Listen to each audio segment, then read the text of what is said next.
Good evening, folks. How you doing? Welcome to another Tuesday night gaming chat on this very hot and sticky, sweaty night, where we talk about all the latest gaming news and game reviews from the last 7 days or so.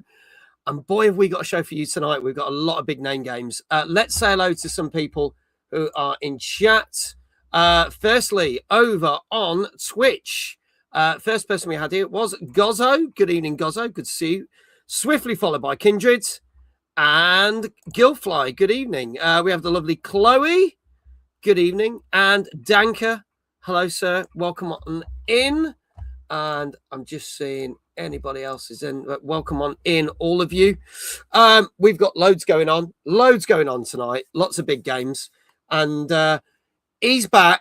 And we did say we'd save a very important game for him, that we were going to do it last week, but we didn't because he wasn't here. But he is back, ladies and gentlemen, back by popular demand. He's my co-host that knows the most.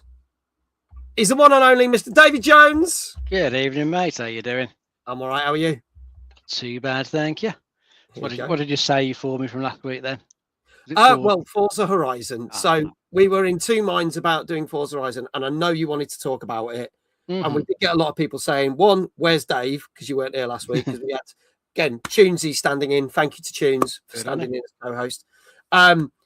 But secondly, it was kind of like, we know you probably wanted to talk about that. So we'd wait. Because it came out the day of the show and there was reviews, but we're like, there's going to be more reviews. So we can technically do it. So we are going to talk about that today. But yeah, now you're going to tell me you haven't played it. I have been playing it. Oh, good. What else have you been playing apart from Forza? Apart from that, I've still been playing a little bit of Baldur's Gate 3, but I hadn't played a huge amount the last couple of weeks because I've been playing Sauros instead. So I finished that last week. It was all right at the end. I'd say my feelings for it, finishing it, are probably the same as I had with doing the Dark Ages. Really enjoyed it at the beginning, really enjoying like the combat and everything. But I just kind of got a bit fed up with it towards the end. Whilst it's a roguelike, it still feels quite samey. It still feels very boss rushy, trying to get back to the bosses if you die. And quite honestly, I just turned on the setting in the settings menu that lets you turn on as many the positive modifiers as you like. So I just blazed through the last bit because I don't honestly think I could have done it without those. Yeah, not without months and months of practice. And I wasn't going to put months and months of practice into it. So sorry. Put it on easy mode and blast through. Yeah. See that's interesting then, that it's I know you didn't love Returnal and you were liking this more, but it sounds like it's one of those that all the first impressions start at the beginning and then it just goes a bit. Yeah, it's just the sort of repetition, which I know you're going to get because it's a roguelike, but it is just shooting the same things with pretty much the same guns. Some of the guns I liked, so I wasn't that taken with. Give me a nice auto-targeting smart machine gun. That would do the job. Some of the other weapons, wasn't a fan. Yeah. So it was. I liked it to begin with, but it just went on a bit too long for me. I think it was just a bit too samey by the end. So glad to have finished it. Moving on. Bond's coming tomorrow. So it is, yeah. Some people are already playing it. I can see they got early access. Yeah, Digital had 24 hours early. Yeah, two people I've seen that we know are playing it tonight. So I might raid into them. I might not because I don't want spoilers, but we'll see. Hello to Fiatro, who's over on YouTube, saying hi and yo, what's up? Good to see you. Kindred said, be a cock up if he said nah to playing Forza Horizon 6, and I would have to saving it for him for a week. Brian, good evening. He says the large fans are working a treat. I think ourselves and Dave's got a fan, myself and I guess our guest has got a fan. I haven't, so I'm going to just suffer for the cause. Brian also says Returnal is better, but Sauros is still great. There you go. Rock Muse, good evening. I'm here. I'm just playing Field of Mischief 2. I hope you're enjoying that game because I know you started playing that last week. Now you've got your gaming PC, so good to see you. But yeah, I've been mainly playing Mouse PI because I wanted to get that finished off. I'm thoroughly enjoying it. I'm just a little bit worried that there's going to come a point. I don't know how far I'm in. I don't want anyone to spoil it, but I'm not getting bored of it yet. But I am worried that if I get a few more levels like I'm getting, it's going to get a bit. So it's just like, right, I want this to kind of finish this. But I have been playing lots of other stuff, some of which, has been mentioned here, and we'll talk about a bit later on the show. But I want to get that done and replaced, and Directive 8020 finished. Mm-hmm. And then I want to go on to all the stuff that I've got this week, like such as finishing Lego. I've been playing lots of Forza Horizon 6 as well.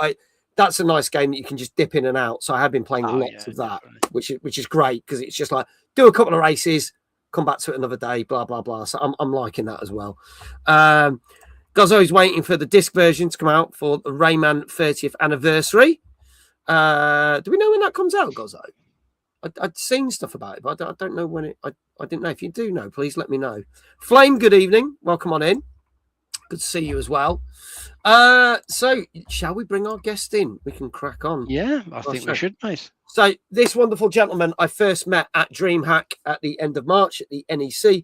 Got to play at his new game. His team's new game that had literally just come out, which we'll talk about. Plus, they have got another new game in the works, which I'm sure he'll want to talk about. So please welcome from Kando Factory, the wonderful Bobby. Good evening.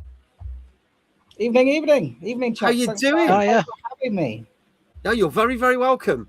So Bobby is the founding partner of Kando Factory. I also saw you at New Game Plus, didn't I? Literally a couple of weeks later in London. So I bumped into Bobby a couple of times at events. But yeah, do you want to explain to the chat who you are, what you do, and then we can have a look at some of the wonderful games that you've made so far? So I've been in the games industry since 2009. I started as a QA tester at PlayStation. This was the era of PS3's PlayStation Go, I think it was called. It was a massive flop, wasn't it? It was like in between the PSP and the PS Vita. Yeah, it was a lovely piece of kit, but it just didn't take off. But it was that kind of era, and my first game there was Heavy Rain. So that was my first ever games industry game. Nice. Stayed at PlayStation for a couple of years, then went to Sega for 10 years and a bit, then went to Curve Games, and then I founded Kando Factory 3 years ago. Nice. Okay. So like the last 10 years, my job has been to go out, go to loads of events, see loads of game pitches, evaluate them, see if they're something I can get behind and publish, basically. So I see about 3,500 to 5,000 game pitches a year. Wow. So I see a lot of games before they come out. Yeah. And it must be difficult because with that amount, there must be some that you're really rooting for that might not actually come into fruition or anything. But then I guess there's some that you're like, oh, this might be a hidden gem and want to do something. How difficult is that process? Oh my God, man. It's like a colleague of mine many years ago said to me, Bobby, it must be like going to like an animal shelter and you want to take all the pets home, but you can't, right? Like, so there's so many talented teams making amazing games. And like, say, for example, last week I was in Holland to visit an incubator in Breda and the Breda University, which is supposedly, I think, the second best university in the world for video games. Okay. And I met a bunch of teams there as well. And they're so talented, like really, really talented people. So wherever you go, there's talented game developers making amazing games, right? Yeah. It's insane because it's funny. Say this week, so we only cover like 8 games a week on this show, but I had a list of 26, right? And I had a conversation last night with someone and saying, well, that's only 26 that we had technically reviews for. Some didn't have reviews, so they got dropped from that list. But then you think about all the other games that have come out in the last week, there's probably actually hundreds.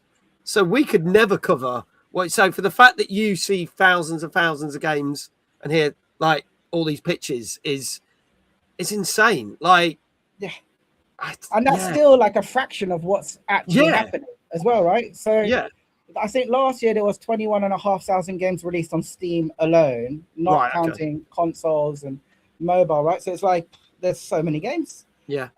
Like, granted, of those 21,500 games released last year on Steam, how many were actually like bangers? Yeah. You know, but still, a lot of them were. Yeah. So there's a lot of good games out there. I think that's the thing. Now I'm going to bring up your website so people can see. Dave Johnson, Good evening, Dave, has dropped if you want to check out Kando Factory, find out more about them. I am going to bring this up on the screen so you can see. But here is their website. So it tells you all about what they do and how they do it and their services. But one thing that we want to talk about is some of your games. Obviously, let's talk about the game that I got to, whoops, no, wrong one. Jumping ahead of myself. First game that I got to play at DreamHack, which had literally just come out. And this is how we met, wasn't it, Bobby? That's right. Yeah. Yeah. So this one's got like an interesting backstory. Sorry if I'm waffling too much. No, go for it. Tell us. So what happened with this was the studio called Video Games in America. They released Beastbreaker by getting funding themselves. They self-published it on Epic Game Store and Switch originally about 5 years ago now.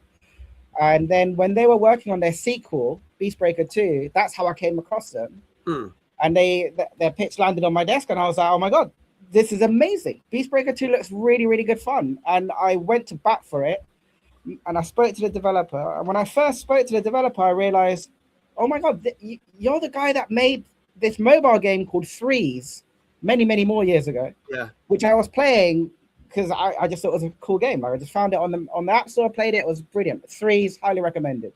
I think you can get it for free now, like, you know, free to play, and then unlock the full game sort of thing. Probably, but back then it was like a premium game you had to pay to download and play, right, on mobile. Threes was a great game. And I was like, oh my God, Threes was so good. Your game's amazing. Oh, Beastbreaker looks great. Beastbreaker 2 looks great. Let's try and work together. Let's do a publishing deal together.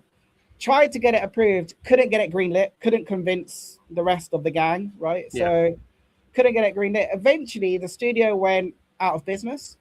Oh, okay. I stayed in touch with the guy, obviously. And then after I set up Kando Factory, I was like, what should be our first game? I was like, well, I want our first game to be really good quality. I want it to be low risk, technically. So a porting project would be great. And I was like, well, Beastbreaker never made it to Steam. So then I contacted the dev and I was like, dude, like, what are you doing with Beastbreaker? Like, can I bring it to Steam? He's like, yeah. Like, we always wanted to do it, but we couldn't. And we ran out of Steam. We eventually went, out of business. But I've transferred all the rights of the game to the original studio that made the Threes mobile game. So I've got all the rights for it and everything. I've got all the code. Sure, go nuts, do your thing, right? So then we had this kind of low-risk project in a way to bring to market that we knew would be high quality. We didn't want to just do a straight port. I've done loads of ports in my time. So what we did was we added achievements, we added New Game Plus, we kind of smoothened out the experience a little bit, like worked on the story a little bit, made the story like slightly nicer. So it's almost like unnoticeable changes, but all changes that improve the quality of life of the game, right? So that's Beastbreaker. That's what we worked on. Sorry, I too much. No. It's an interesting story to see. Because I didn't realize it was an older game. That's the thing. Because obviously when I met you, you said, "Oh, this has just come out." But because I got hands on with this, and it's got RPG elements to it. It's got obviously story elements, but the fact is, the main point is you get these creatures that you need to defeat and battle. But it's not your typical RPG where you select the certain things and then turn based. It is still turn based, but it's almost like you've got to aim in the correct places. And the best place is using the tools that you've got to basically defeat each type of monster. And I found that really interesting. And you can get more information there. There is a link to the Steam page on there. In fact, if I quickly do that, I'm going to jump to the Steam page. You won't see that on here. But I'm going to drop that into chat for everyone. So if anyone wants to check it out, they can do so now. That's going to all the chats. There you go. There's the link. But also, you've got your next project, which I didn't realise because we've not talked about this yet. And this is Glitch Hunt, isn't it? Yeah. And this is coming out next year. We're going to do a play test starting 5th of June. So like really soon, we'll do a play test for it. So we'll release we'll open it up for play testing on Steam really soon. This one is like, I went to this event called DevPlay in Romania last year. And I'm going there again this year, actually, quite soon. Around 5th of June. That's when I'm going. And I'm coinciding it with DevPlay. And when I went to DevPlay, I met the developers in person for the first time. We were already in touch before the event, but it's basically two guys in Romania working on this game for close to a decade now. Wow. It's like they've really worked on it for a long time. It's their like passion project, and I love passion projects. And the more I played it, the more I realized the depth of the game and how replayable it is. And I was like, oh my god, you guys have been working this, man. Like there's like really lots of systems to dig into. So it's quite a fun one, actually. It's quite a good game. It's a connoisseur's game, this one. Okay. I'd be interested to see this. Dank has already said, I want to sign up for the playtest. So if anyone is interested in signing up for the playtest, DM me, and I'm sure we can put you in touch with Bobby and the team, and we can make that happen. There you go. See, we're connecting people together. But yeah, if the playtest is literally going live back end of next week, then that's really awesome. Yeah. So we'll have a look at a little bit more of this and stuff, and the links are there. If you want a wish list, also Glitch Hunt, tell you what, I will drop the links in now as well for you lovely people. So you've got both games there. If I do that, that's in both chats. There you go. There you go. So, gentlemen, shall we crack on with the show? Yeah, let's get to it, mate. Let's get to it. Okay, I'm going to hit the button, as we always do. Folks, this is our 267th show. And tonight we're going to be discussing such games as Forza Horizon 6, Zero Parades for Dead Spies, Yoshi and the Mysterious Book, and Lego Batman Legacy of the Dark Knight. We're also going to be discussing not the end of Destiny, but technically the conclusion of Destiny 2, and the latest retail gaming charts, as well as more of a games and gaming news that have taken place in the last 7 days. Rotmew says, Beast Breaker looks good to me. It's a cracking game. I can say that because I played it. So there you go. Bondi, also thank you, 350 Mojo Bytes, because you've been on a free stream streak. Bondi also said, I played Bond today so far. I love what we played. Well, we'll be talking about the James Bond game on next week's show, because technically it comes out tomorrow properly. So it'll be on next week's show. But there you go. We've also got some other stuff to talk about. And we've got some sponsors for tonight's show, which we'll talk about a little bit later on as well. Let's crack on with our first game tonight. And it's the game that we deliberately didn't put in the show last week because Dave couldn't be here. So I'm glad he has played it, because otherwise, as we said, it would be a bit weird.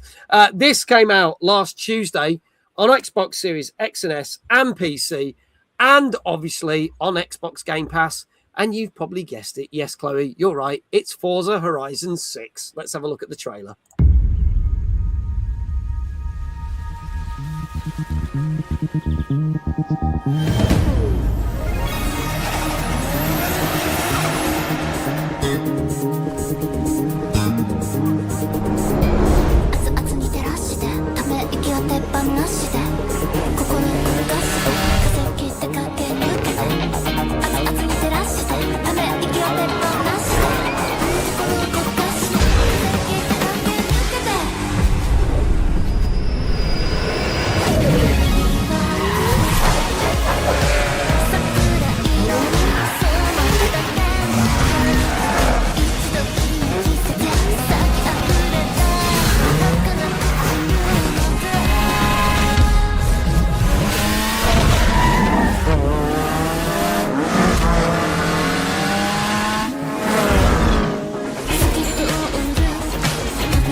There you go. Forza Horizon 6, after the amazing Forza Horizon 5 in 2021. Can this beat the previous games? And also, some people are saying that best Forza Horizon was number 3, set in Australia. This time takes it all the way to Japan. Dave, tell us a little bit more about this one. As you say, this one's taking it to Japan. And 6 in the series hasn't really changed a huge amount over the years, and I wouldn't say this one's really changed much either. If you've played any of the previous ones, it is basically more of the same. Yeah. But it's not necessarily a criticism because if it ain't broke, don't fix it, really. And for the Forza games, the Horizon games, just play really, really well. I absolutely love playing them. As you said earlier, you can just like flick them on, have a couple of races, have a bit of a drive around the environment, crash through pretty much anything you want to. Pretty much nothing stops your car. It's just fun. It's just going out, sort of a nice, easy, sort of breezy game to play. Just drop in, have a bit of fun, etc. I mostly play it single player, but of course you've got all the co-op stuff there if you want it. There's loads of multiplayer modes. I'm not sure if they actually thrown any new multiplayer stuff in. They might have done, but I haven't looked at it. The only one I did try briefly the other night was the hide and seek mode, just to get a free Ferrari, just for having like one quick. Oh, nice. Okay. I didn't like the mode, but I got a free Ferrari for doing it, so I just race that around the streets now. Fair enough. Yeah, I like it. It is good. It's good. It's giving me an excuse to get the racing wheel and pedals out and blow the dust off them. Oh, nice. Okay, so you've been using them. Yeah. So I've been playing it on the PC with those, and it plays pretty well on the PC. It was a much better introduction than was it Forza Motorsport, the last one that came out, because that was shit day one on the PC. Awful when I played that. Loads of bugs to it. This one playing nicely. I haven't any performance issues. I would say my PC is anything particularly great spec wise, but it's running an absolute treat. So I really can't complain. Nice. So I'm going to play this one for quite a while, I reckon. Okay. Well, it's currently out. Hang on. So Brian said Forza Horizon 3 is my least favourite. Oh, interesting. This series so far, 2, 4, and 6 are my top 3. I've always thought these have got better as they've gone along, in my opinion. Anyway. Depends on the location. I mean, I like Australia for 3, wasn't it? It was all right, but I did like the sort of European setting for 2. Then racing around Britain in number 4, and I'm quite liking Japan so far. Yeah, I was saying, there you go. And then Mexico, obviously, for number 5. But there you go.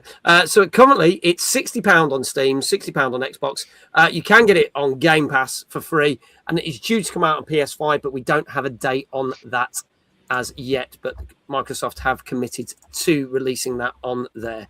Bobby, do you like have you played any of the Forza Horizon games? Do you like these?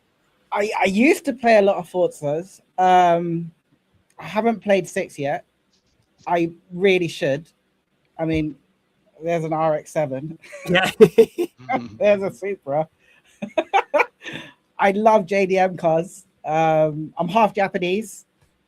My mother's side is from Hiroshima, which is where Mazda's factory is, right? And so there's a lot of RX-7s and MX-5 Miata, Roadster, whatever you want to call it. That was my first car that I owned in real life.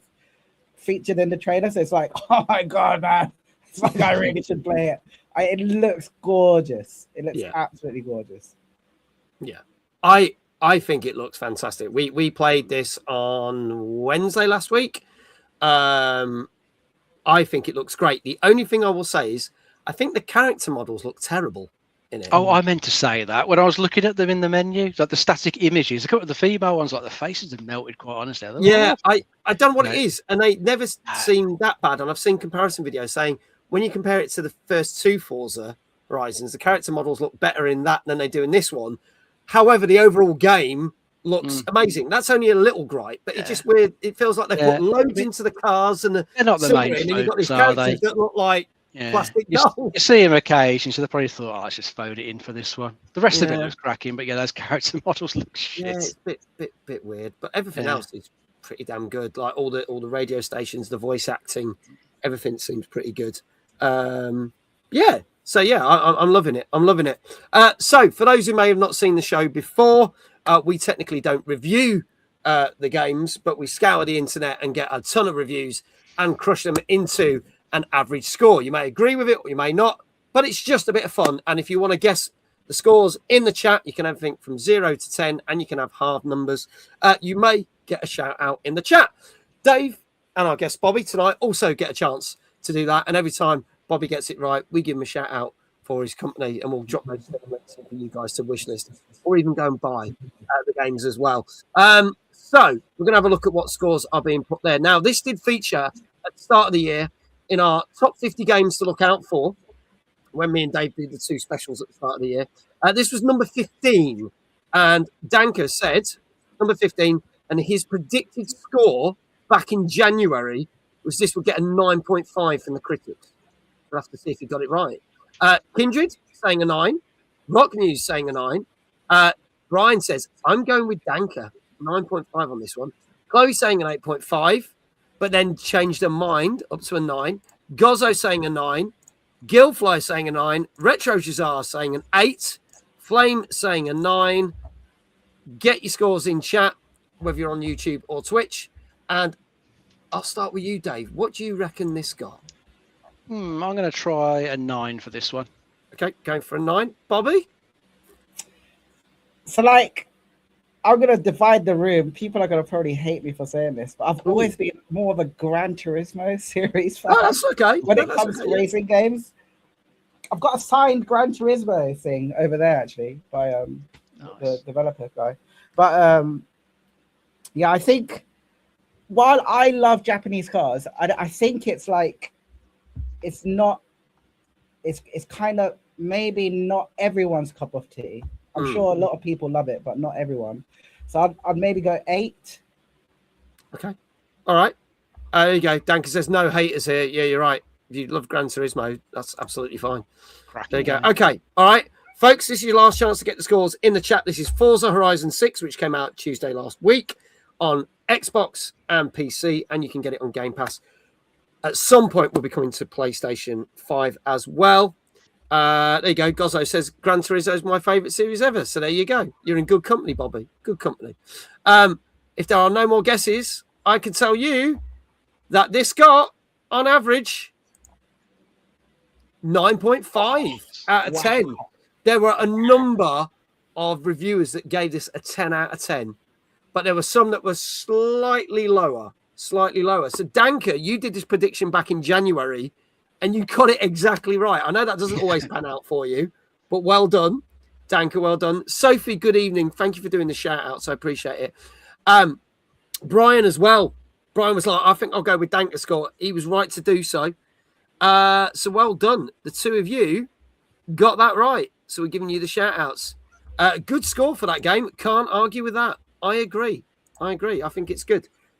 I think possibly it's not quite as good as the last one, in my opinion, but it's still a very, very, very good game.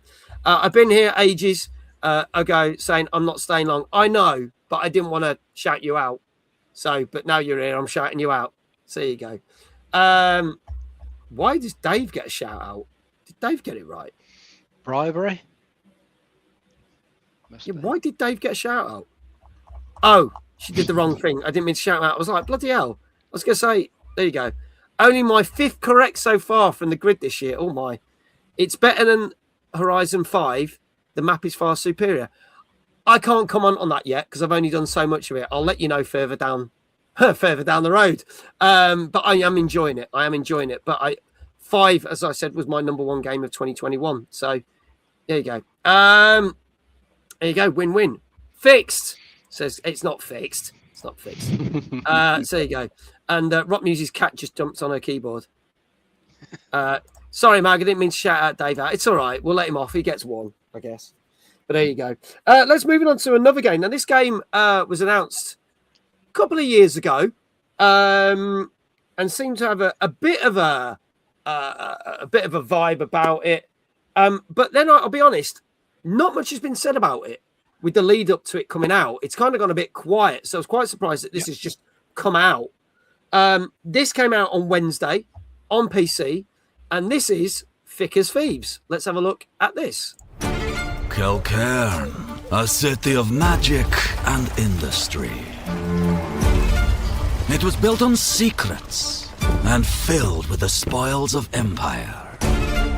I know you're no stranger to asset recovery, and the Thieves Guild have some opportunities suited to your talents.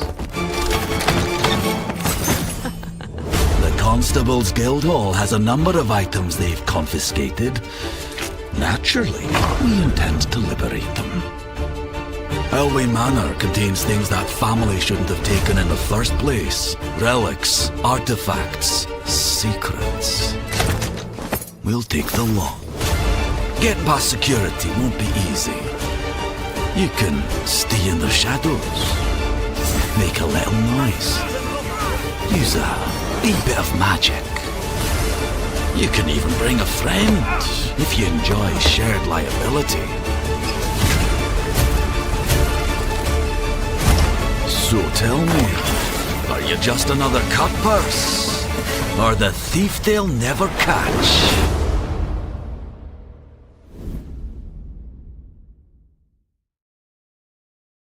There you go, folks. So that is Thick as Thieves. I see a lot of people in the chat saying, wish this was on Xbox or consoles. And when they first announced it, it was supposed to be going to consoles. I'm assuming that the console versions are going to be coming later. But I was going to say, I'm a bit surprised that this has come out with just very little fanfare. Because I quite liked the look of this when it was first announced a couple of years ago. Yeah, well, if you remember as well, when it was first announced, it was meant to be a PvP game. So you compete against other players, try and get the loot and escape with it. But it's not anymore. It is now just single player or online co-op. So you can team up with a friend and try and tackle the the heists. So you can steal stuff with a friend.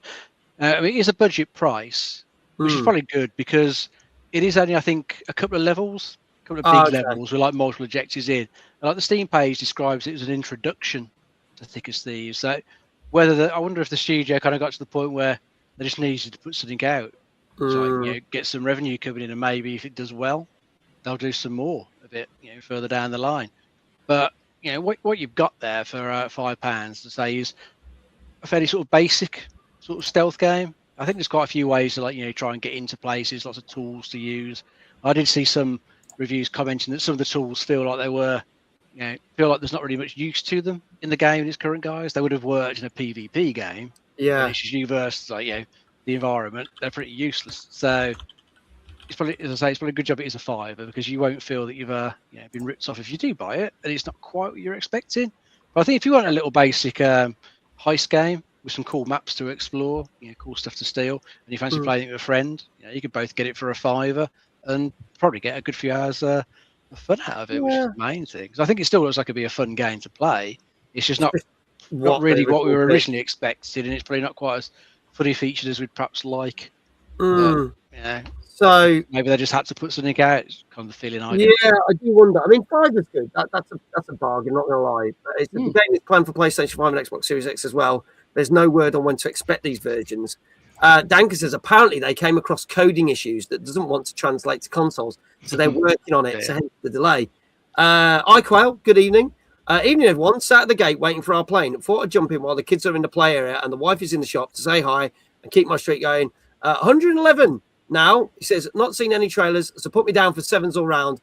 Hope everyone is having a box of TNGC. Thank you, iCarl. Have a safe flight back from your holiday. Thank you for being here. DJ as well. Welcome on in. Good to see you. Bobby, your thoughts on this one? So this was a game, one of the thousands of games that I've seen way before it got released, sort of thing. So I think I first came across this, I don't know, maybe like 4 or 5 years ago. Okay. So it's been kind of cooking for quite a while, this concept. The guys behind it are legendary developers, right? Like really pedigree developers. Like I think they did like System Shock and stuff. Oh, sweet. Okay. Yeah, so they're like iconic dudes.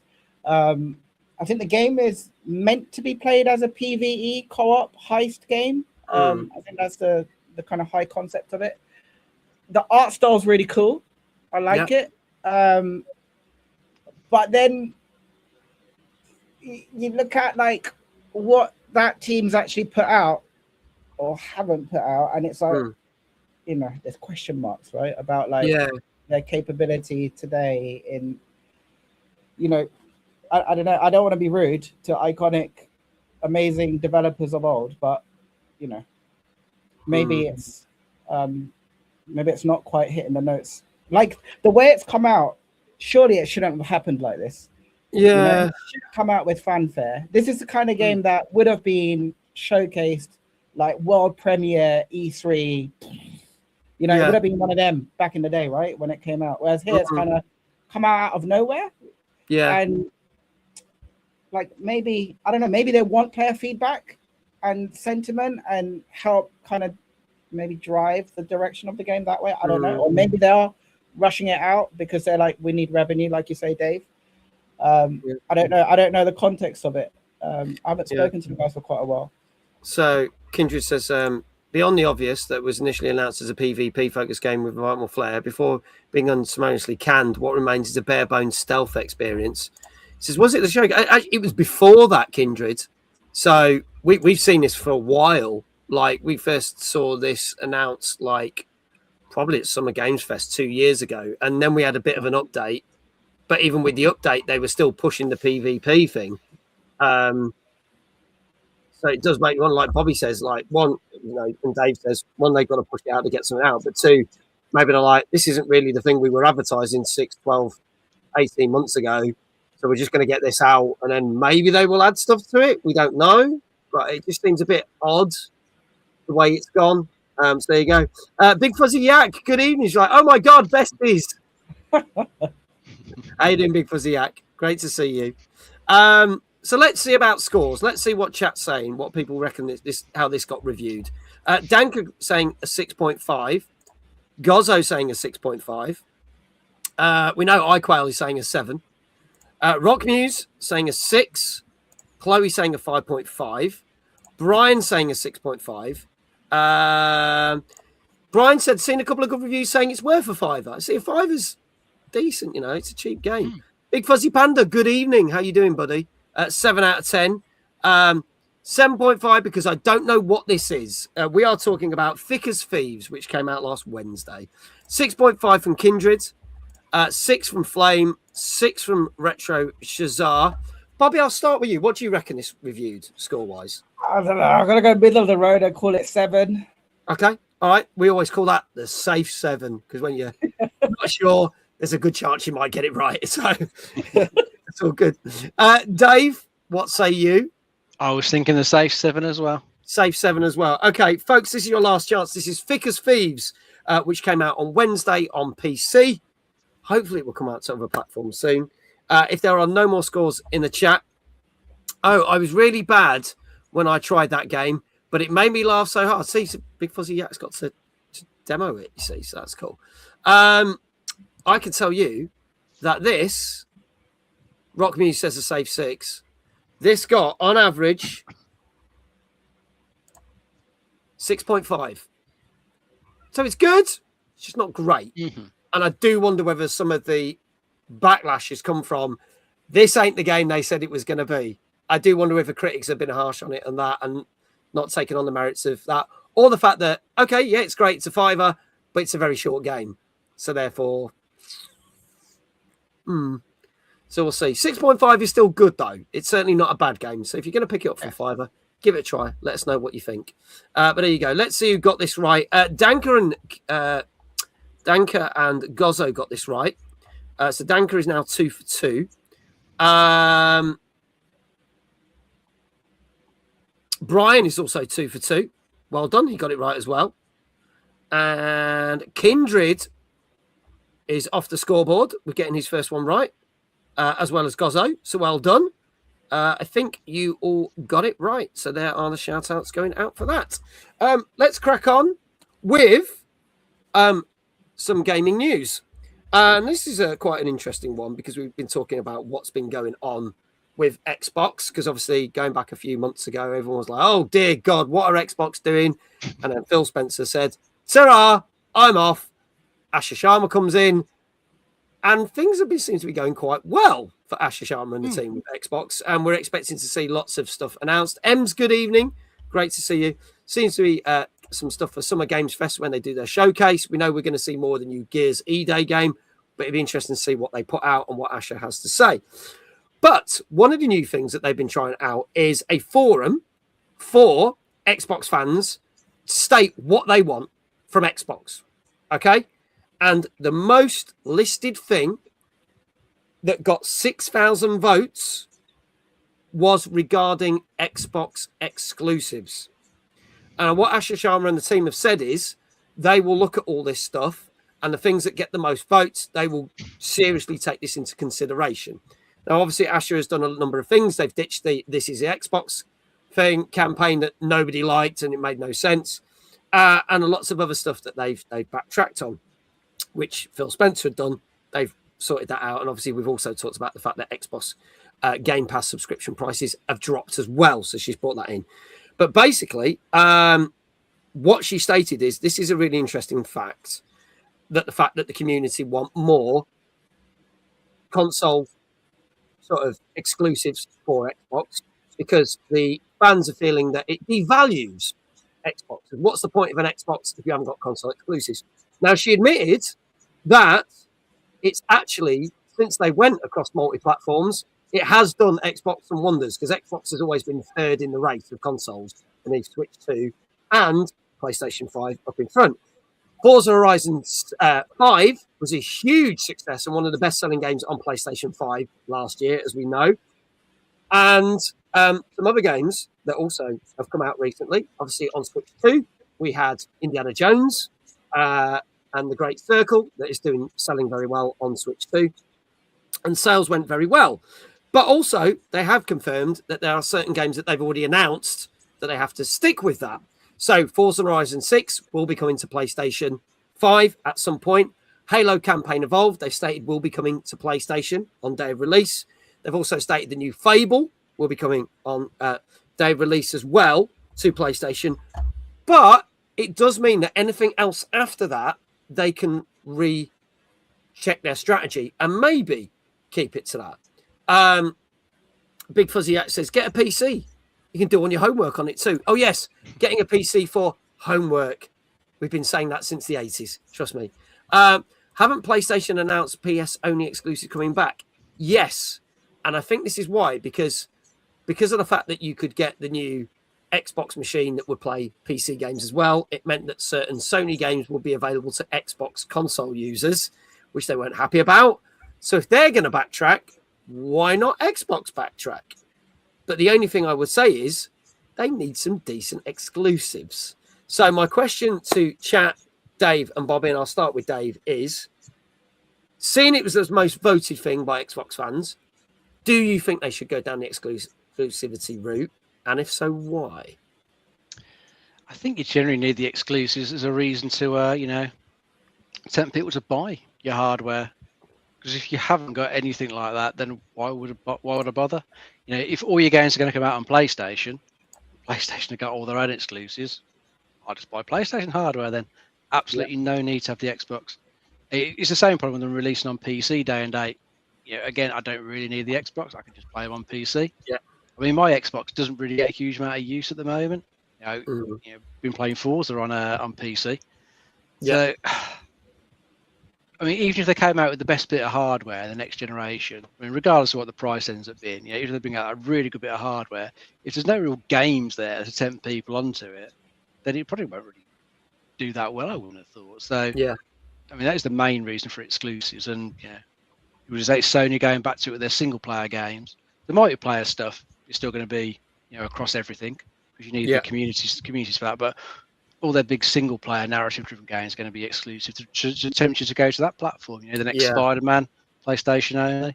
When they do The Last of Us, it'll be there. If another Uncharted appears, it will be PlayStation only. They've got some big franchises. I mean, Xbox's franchises, I think we've said them all already. It's Halo, it's Gears, it's Forza, Fable, which are all this year, going to be on, or this year / next year, going to be on PlayStation.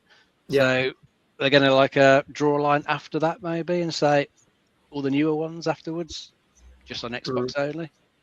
Yeah, have to see what they do, but they do need something to tempt people to buy the hardware. Otherwise, people are just not going to bother. Yeah.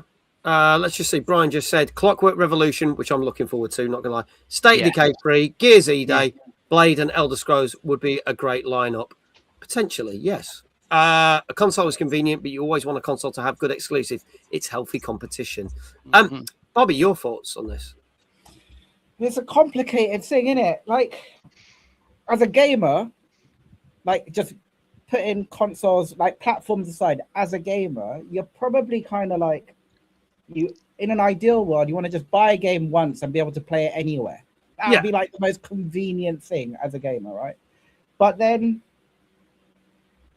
that's quite a kind of socialist way of thinking. So, well, how would that actually work in the real world with all these platforms that normally take a platform fee for people buying on that platform? If you haven't bought it on that platform, but it's an online game and it's costing the infrastructure to run the game on their platform, how does that all work out, right? So it's really, really hard to make it work.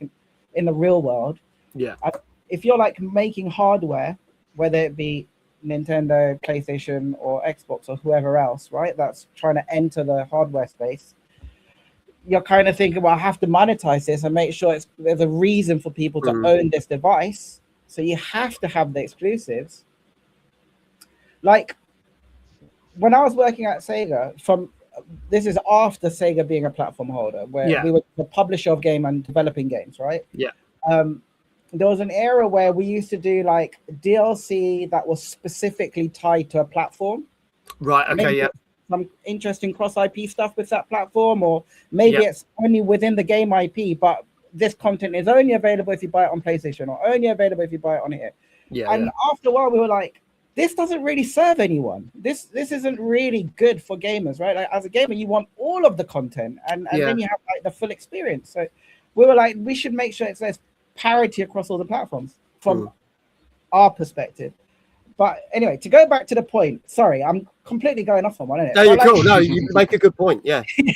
From like a platform holder's point of view, I think like specifically Xbox, one of their key USPs is the Game Pass, which isn't tied to their own studio stuff. It's like it could be indie games, it could be AAA games outside of the ecosystem that they bring onto the Game Pass, right? Which is already really quite appealing, but then you don't necessarily need an Xbox for it. You could just do it on PC. Correct. You get Game Pass on PC, right? So it's like, okay, but then they own all of these amazing, like massive studios that they could kind of keep within their walled garden and go, you can only play this cool stuff if you come to us, right? Yeah. Whether it be like, say, Forza, okay, it's coming on PS5, but for now, Xbox only, should be £60 a pop. A lot of money, but Game Pass, suddenly it feels like it's free, you know, your subscription. So yeah, they're in a bit of a complicated sort of situation. I feel like they need to have exclusives if they want to maintain that walled garden. Yeah. They have to. And I think the players of that platform are like, well, if Nintendo aren't coming on our platform and if PlayStation's not coming on our platform, why should we be behind enemy lines singing Kumbaya when you're not playing the game with us, right? So it's like, yeah, we want to keep it here. You know, I can totally feel that kind of sentiment, and they want the ecosystem to continue, right, as a fan. So ultimately the answer is yes, they probably should have exclusives tied to their platform. Sorry, it took ages to get there. No, it's all good.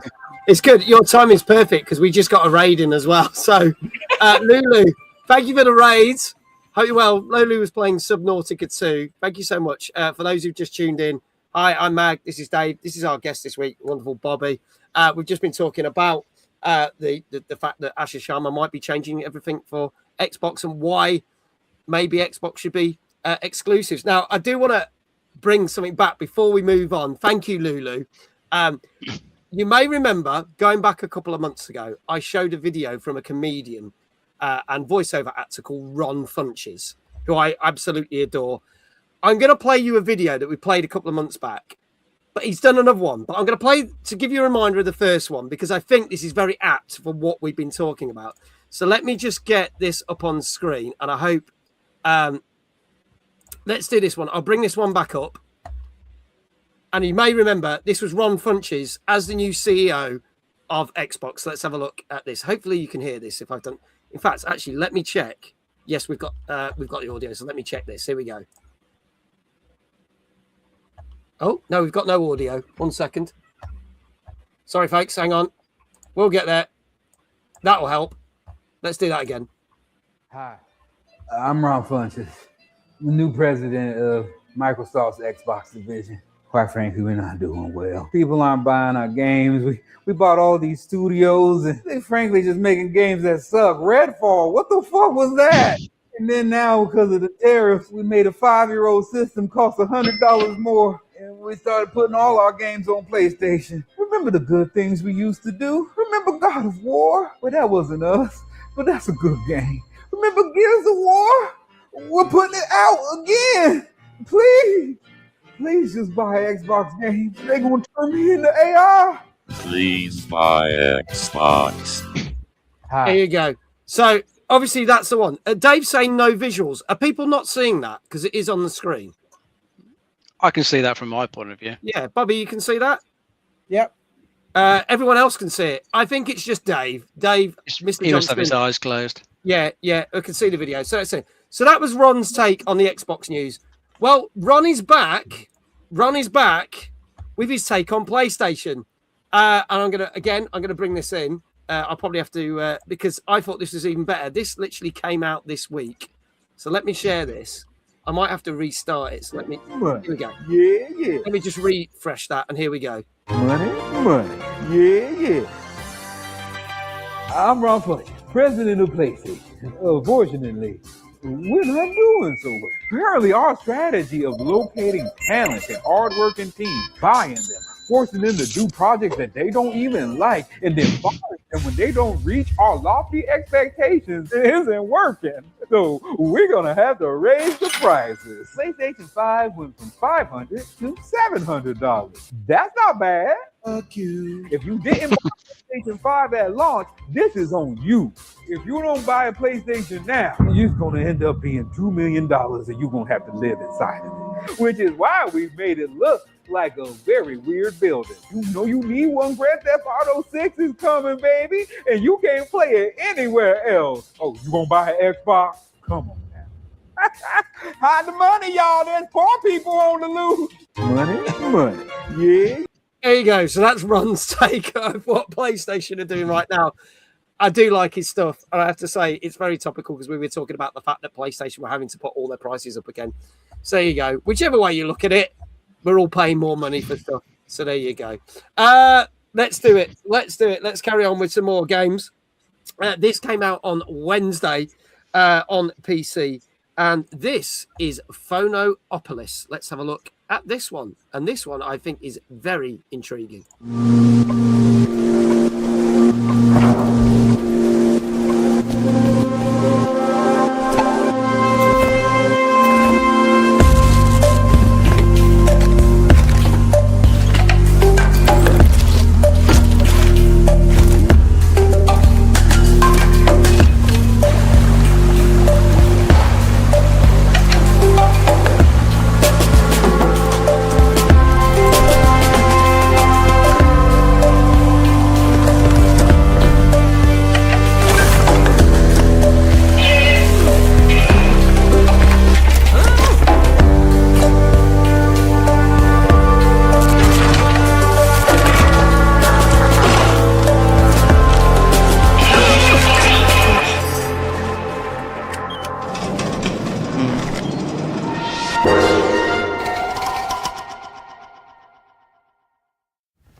There you go. That is Phonoopolis, which came out last Wednesday on the PC. I am very intrigued about this one. I'm really liking the art style. Sophie, thank you and good night. Thank you for being here. Take care. Big Fuzzy Hat says the art style on this one is cute. Dave, tell us more about this one. It has got a very cool art style to it. I think the devs have said that they sort of modelled everything in cardboard before, scanning it in and then using it within the game. So it's all like handmade stuff. There might be a little documentary you can watch about it, I think. But what this is, it is a bit of a point-and-click adventure game. The company that make this, they've done quite a few other ones before, which some people might have heard of. They did the Samaros series. They did Machinarium, which is quite a cool game I played a while back. This is like continuing in their cool art style they use for all these games. This particular one, it's in a dystopian city. Where the authoritarian leader blurts out his commands through loudspeakers all across the city, to, get everyone just to do his bidding. And I think he's trying to develop a particular sort of tone to play for these loudspeakers. It would strip everyone of their humanity, just make them mindless drones, just to appease what he wants to do. Your particular character sort of may sort of break away from all this stuff that's getting shouted out for loudspeakers. So he's kind of aware of the threat, and you're on the game to try and stop what he's doing, solve all the various puzzles and try and stop his evil scheme. I think it looks really cool. I'd definitely be interested in playing it. And I think the art style definitely makes it stand out. You look at that and you think it looks very interesting. It's got some cool little sort of visual gags to it as well. You're moving some of the things around, knocking some of the characters off things into different places. I think it looks really cool. I'd definitely play it. Yeah. Dave Housen says a corrupt authority figure who wants to get everyone to do their bidding. Not going to lie, feeling called out right now, Dave. Well, there you go. Bobby, Your thoughts on this one? Yeah, it looks like a really kind of art house boutique kind of piece. Really artistic, and it is my kind of jam. I can see myself after a long day of working, just being like, I just want like a chill game to play on my own and contemplate and play and kind of escape from everything else and just zero in. I love that trailer. It was kind of quite thought-provoking, and I want to know more about the game. Is it a game that's going to sell bucket loads? I don't know, but it's probably one of those games that that people who like that type of game really engage with, and it's like a beautiful book that there's a really there's a beginning and an end. It's quite finite, and it's maybe a good experience to have. Yeah. I definitely would play this. I really like the look of this. Currently, thank you, Kindred. It's normally 20 quid, but it's down to 18 quid at the moment on Steam. So if you want to check it out, by all means, time to get it. Let's see what people are saying with the scores. Let's see. We have got Big Fuzzy Yak saying a 7. Danka saying a 9. Gozzo saying a 9. Chloe saying an 8. Kindred saying a 9. Brian saying 8.5. Hannah saying good evening. Good evening, Hannah. How you doing? Good to see you. Flame saying a 7. Dave, what do you reckon this got? I'm going to try an 8. Going for an 8. Bobby? I think I played it a bit too safe with my Forza score, so I'm going to go 8.5. Okay, 8.5. All right, going for that. Retro Shazar saying a 7.5. Hannah saying a 7.5. 7, but the sounds really put me... Oh, that's interesting. Didn't like the sound of it. Okay, like in terms of what sounds were being used. So that's interesting. Okay, all right. Folks, this is your last chance. Sorry, my brain just went dead for a split second there. You can tell the battery's being recharged. This is Phronopolis, which came out on Wednesday on PC. If there are no more guesses in the chat, I can tell you that this got an 8.5 out of 10. So there you go. So Bobby got his first one right. Yes, Bobby. Go, Bobby. Can we get a shout out for Bobby? Go check out his website. You can also wish list his Glitch Hunt game, and also you can get his other games on Steam, so you can go check it out. Go do it now. All the links are going to be there. Also, Brian, you are now free for free. Brian from the UK Gaming Network. Well done, then. You are free for free, so you're on the lead. Legendary JL, welcome on in, buddy. Those links will be appearing very shortly. In fact, I can actually... There you go. Thank you, Dan. Brian is cheating. He's not, Big Fuzzy Yak. He is not. How is Brian cheating? Brian, he says, I'm having a good night so far. I don't know. Normally, Brian does, no offense, Brian, bloody awful. So he's doing all right. He's doing all right. Yeah, the guy who reviews game is free for free. He does review games, but it doesn't mean he gets it right every week. I think this is the best he's done. I probably actually scuppered him now. I've said that. This is the best he's ever doing. Sorry, Brian, if it all goes downhill from now. Can confirm. Stop it. Behave, you lot. Mate, I did not give him the answers early. See, he said, when I was on the show, I got 0. He was a guest on the show. He didn't get any right. So there you go. I think Brian gave Dave the answers before. Oh, my God, here we go. Conspiracy theories. Oh, you lot, behave. We're going to move on to the next game. But go check out the Kando Factory website. It is there. Go wish list the games. Go buy the games. If you've got any more questions. Also, if you want to sign up for the play test, please do let us know. You can drop me a line. I'll let Bobby know. We'll get you there. Moving on to conspiracy theories. Another game that featured in our top 50 of games to look out for.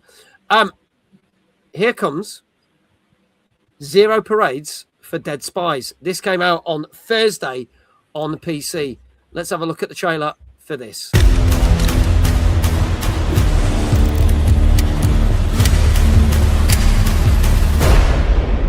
A new assignment. That's what she promised us. A chance to unwrite the black record. To rip the hand of fate from its socket. She said it's going to take luck, skill, and all the psycho maneuvers we can manage. And when it all turns to ash, we ask. Easy, she said. We make it up as we go along. There was nowhere we wouldn't follow her. A network of minds, interlinked, acting as one. Out of the freezer, into the frying pan.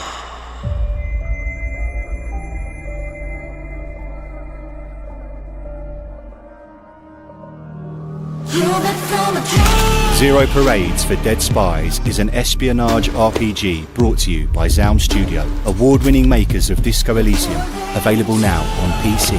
You play as Herschel Wilk, a disgraced spy returning to the city of her failure for a desperate assignment. To pull it off, you've got to untangle a web of intrigues and assemble a new crew from the ashes of your former network. Along the way, you'll uncover the secrets of a massive, vibrant city, home of unforgettable characters brought to life with full voiceover. That's right. Get advised or confused by 15 unique skills. Change your beliefs with conditioning. Shape your mind into a weapon. Survive high-stakes dramatic encounters. Together they cause lasting ripples for yourself and the assignment. With multiple ways to approach every task, you have the chance to own the story, as long as you can live with the results. Zero Parades for Dead Spies, available now on PC.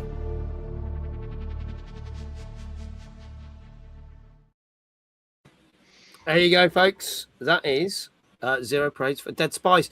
It was number 34 in our 50 games to look out for this year. Obviously, backed by some pedigree game devs, because obviously their last game, Disco Elysium, was a 10 out of 10 game, wasn't it, Dave?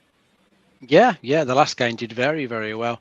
It's a bit of a shame that they had quite a lot of upheaval at the studio. Yeah. After that, a lot of the original devs from Disco Elysium, split off to do their own studios. I think there's like about 3 different studios that formed up from there. So, the people that have been left at Zaum, they've now done this one, Zero Parades, which does look very, very good.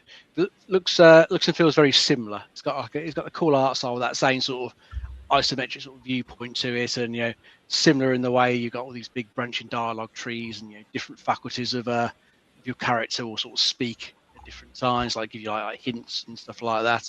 But I like the sound of this one since it's like an espionage RPG. As it explained in the trailer, your particular character called Herschel has been sent to the city of Pontefiero on a covert mission, but she's not really quite sure, what she's got to do, because your handler is, incapacitated when you wake up the morning after arriving. So you've got to sort of go out into the city and start trying to find out what's going on, who you can trust, who you can use to form into a team to help you out, who the enemy is. I think it looks pretty decent, and from what I've been reading, if you ignore the controversy of the studio, it sounds like the game is really good. Maybe not quite as good as Disco Elysium, because did you say that got 10s there? Hell of a lot of places. It did, and we got a 10 on our show. Yeah, hard to repeat. But it sounds like they've still done a very good job with this one. It sounds like there's a lot of ways to play it. So definitely another one I'm interested in. So looks cool.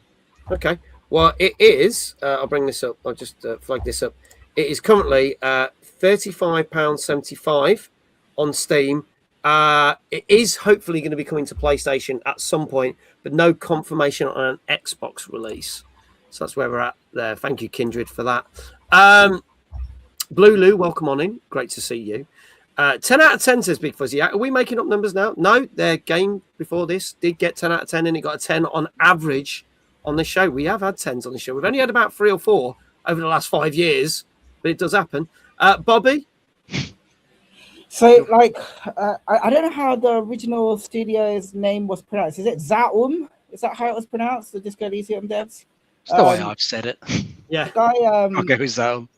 The guy that founded it, I haven't spoken to him for a couple of years now, but he used to live down the road from me. Really nice guy. Everybody that I've met from the studio when they were making, and shortly after Disco Elysium, were fantastic people. Really talented, and obviously made an amazing game, right? Yeah. And then here with this, it's like, like with it being fully voiced, I think it makes it a lot more accessible for people as well. I think you can see the DNA of it coming through. Yeah. As you've commented on already, you can totally see it. I think it should be reviewed really well. It's unfortunate, with review bombing and stuff happening on games. Yeah. But I feel like, what should I say the score? I should say the score. Yeah, if you want to, go for it, Bobby. I'm going to be ballsy. I go 8.5 again. Okay. To me, that's a really high score for a game. No, that's cool. It's like, right, that worked for me last time. I'll go for it again. I'm gonna go again. Let's see what other people are saying in chat. So this was number 34 in our chart. Danka says it's predicted 9 for this. So he guessed a 9 back in January. Chloe going for a 9. Rockmuse an 8. Brian says, was going to guess a 3 just to stop the abuse. But I'm going to go with an 8.5. There you go. Gozzo, 8.5. Hannah, 8.5. Kindred, 8.5. Chat, get your scores in. Also, before I ask Dave, there's 2 things I want to bring up. Danka said, also, I must retract one of my right answers. As Thick as Thieves was number 46. Was it? I actually forgot that was in our top 50. That shows you how much he says. And I put it down as 8. So I got it wrong. So thank you for being honest, Danka. So Danka's only got 1 right this evening so far, I believe, so far. There you go. And Dave Housen says, justice for chat. We should lock Brian in a room without internet for 1 day before the talk show to ensure he can't cheat again next week. Who says he's cheating? I don't think he is, but there you go. Retro Jazar saying 8 out of 10. Flame saying an 8 out of 10. Dave, what say you? I'm going to go for a 9. Go for a 9. Okay. Any more for any more? This is Zero Parades for Dead Spies, which came out last Thursday on PC. And if there are no more guesses in the chat, I can tell you, Big Fuzzy Yak coming in with an 8. I can tell you that this got a 9 out of 10 on average. So Bobby was very, very close. And that means, yes, this got a 9 out of 10. Considering our first game got a 10 out of 10. Danka's now 2 for 4, so this kind of repaired that. Chloe got your first one right. Well done. And see, Brian didn't get this one right. But Brian is still in the lead. So there you go. Well done, Chloe. You got it right. Danka, you got it right. Anybody else? I don't think anybody else said got that right. So there you go. Dave, what did you say? You said I said 9. You said a 9. You did. I thought you did. So Dave got his first one right as well this evening, ladies and gentlemen. Now, Dave is not a streamer. So you can do exclamation Dave in chat. But also to celebrate the fact that he's got one right, you can also do a different kind of shout out. How would you like that shout out, Dave? You can do some spinning, mate. Go some spinning. Good old Make a bit of a breeze while you're doing it. Cool yourself down. I doubt it. It will probably make me hotter, but we'll see what happens. Here we go. Just recycling warm air. Here we go. Dave!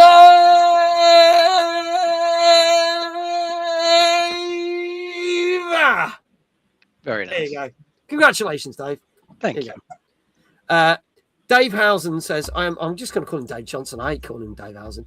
I'm shouting me out because I am Dave and OG Dave got it right. Can't really argue with that, to be honest. So there you go. Let's move on to our next bit of gaming news. So, this was announced last week. Now, funny enough, this was announced through the Deep Silver Discord because obviously they publish some of these games. But it was announced that there were 2 more games coming from the creators of Kingdom Come Deliverance. This was announced last week. The first one, for all you Kingdom Come Deliverance fans, you might be quite happy. Doesn't say it's necessarily a new game or a new DLC, but it does state there's a new Kingdom Come Deliverance adventure coming soon. Now, we don't know what that is. They've stated it's not a DLC for Kingdom Come Deliverance 2, but it could be an offshoot story or another game. Could lead to the fact that we might be getting part 3. But the bit of news that everyone was very excited for, because they also shared this on the same post, was that they are also working on a brand new open world game based around Middle Earth. Now, if you don't know what Middle Earth is, that is the lands of Lord of the Rings. So they are working on a brand new RPG to do with Lord of the Rings. Now, again, they stated Middle Earth, so this could be their own thing, not anything to do with The Hobbit or the main Lord of the Rings games. It could be their own thing, because we have had other Middle Earth games, such as Shadow of Mordor, etc. So, are we excited for the fact that we've got a company that does Warhorse Studios, I believe they're called, if I've got that right. That's right. Yeah. Very excited because they have put out some very good games. I loved Kingdom Come Deliverance 2 last year. Fantastic game. So do we think that they are going to be able to make a very decent RPG open world game for Lord of the Rings? And are we also excited for more KCD2 content potentially? Chat and Dave and our guest, what are your thoughts? Start with you, Dave. Yeah, I think they're a good company to make it an RPG of Lord of the Rings. So, yeah, the two Kingdom Come Deliverance games are very well received, especially the second one. I still get to play that one, but I've heard nothing good things about it, and it just looks really good. That looks really good graphics wise. Got some very deep RPG systems to it, so they seem a good fit for Lord of the Rings. So we don't know what they're doing. If they're going to do anything, with the existing sort of films or anything like that, or they're going to come up with a new story in a different age of Lord of the Rings. There's quite a lot they could do, because there's a lot of Middle Earth history that you can read out there, so they could pick various places and put something in there. And it would be nice to see a decent RPG in this, because we haven't really had a huge amount of that. So I think we only had Lord of the Rings: The Third Age, more ago from EA. That I think was an okay RPG, nothing particularly good, but otherwise hasn't really been a decent game in that series for quite a long time. With the most recent one we had was Gollum. That's don't talk about Gollum. So hopefully this will be good. I kind of hope the publisher Embracer Group just sort of let them just do what they want to do, because I think sometimes when you got a big franchise be made, just that temptation for the execs to say, oh, why don't you put this in, why don't you put that in, people like this, but leave them alone to do it. They've made a couple of cracking games before. I just think just let them do something cool in the Middle Earth universe. There you go. Dave said the third was a carbon copy of the Final Fantasy in terms of battle system, but it was good though. Kinji said people are still playing Lord of the Rings online. That's an MMO people play. Bobby, would you be excited for Lord of the Rings? So I think it's an amazing matchup, the IP and the studio. I think they're the right people to do it. If they are quite right, if they're left alone to do what they want to do, I think they'll do an amazing job. It's just that with things like this, there's often so many cooks involved, right? Which can always cause problems. But hopefully they'll be able to deliver what they're capable of delivering. And I think if they are, it'll be the best thing ever that's happened to this IP in a way. Because the recent sort of TV series and stuff has been a bit of a letdown for me. And it's been a letdown. And got fed up with that. The youngsters of today probably haven't even seen Lord of the Rings series, right? About the entire film series. So it'll be really nice to kind of bring new people into the IP and engage with it. And these guys can really deliver compelling story and immersive worlds. Yeah.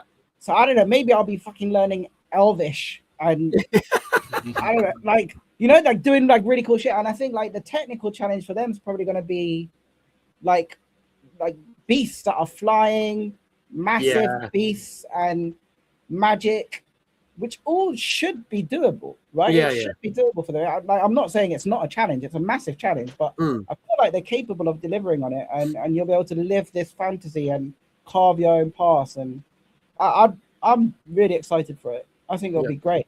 Yeah. I would be excited for. I never really got to play the original Kingdom Come Deliverance, but I knew a lot of people were hyped for it. And then when that second game landed last year, I was like, I don't know whether I like this, because I'm not big on RPGs. I just fell in love with it. And it was just so well done. And I still have fond memories of that stream, because when we were playing it, there was bits that make you go, oh my God, I didn't see that coming, and things like that. So they're just very good at storytelling RPG systems. and generally building a world and characters that you actually genuinely care about. So I honestly think they could do great guns with this. Honestly, it could be something fantastic. So as soon as we get more info, we will let you know on this show. Now, we have got a sponsor this week, which I forgot to tell Dave about, but it's fine because I just make this up as I go along most times. And some of you heard about this last night. I'm going to share this out. Our sponsor for this week is Discover Games. You can get up to 40% off games that are out right now. In fact, that is completely the wrong page. So I'm going to close that down because that is my dashboard. That's a bit of a cock-up. But there you go. Let me put the thing in. You do exclamation summer in chat. And I click on that. Then we will get, here we go. You want to see my boring dashboard of how much work I've done for them. There you go. You can play, you can get up to 40% off games such as Sticks, Blades of Greed, RoboCop, Rogue City, Police Simulator, and many more. There are tons of games, including a new Cthulhu game that we talked about on the show a couple of weeks ago. If you want to get yourselves a deal, there are prices that are even cheaper than Steam right now. Go use that link, put your games in the basket, and then use the code SUMMER40 to get 40% off titles. There are titles that are not in the summer sale. You can still get 10% off those as well. Any people that buy games from this, it gives a little bit of a kickback to us so we can continue to do this show and continue to do these streams, and you help support the channel. So go do check it out. I greatly appreciate it. Dave says he hasn't done any work for them. He's had me working on it for the last week. Bullshit. But there you go. Just what we say. So thank you to Discover Games for being our sponsor. And please do go check out the sale, which is on now until June the 6th. But we are promoting it up until May the 29th. So there you go. Let's move on to our next game, a game that I was supposed to cover last week, but unfortunately I ended up at an event. We may end up covering it tomorrow, depending on whether my copy of the First Light 007 turns up or not, because I got an email say, hey, we're sending you your copy digitally. They'll fucking have it, but there you go. So we might use this as a backup plan. This came out last Thursday on Switch 2. This is Yoshi and the Mysterious Book. We may be streaming it tomorrow. We might be streaming it next week. Who knows? That's the fun of this channel. Let's have a look at the trailer.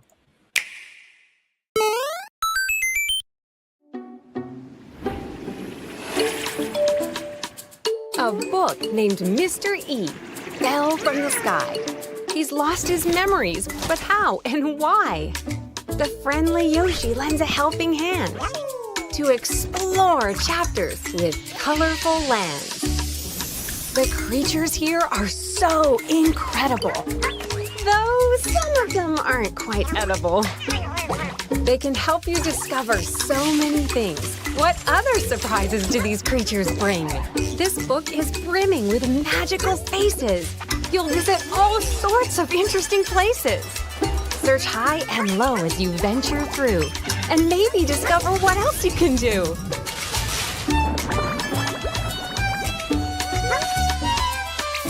So use different actions as you explore. You might unearth discoveries galore. Because if anyone can help Mr. E, it's this curious green friend named Yoshi and the Mysterious Book. Available now only on the Nintendo Switch 2 system.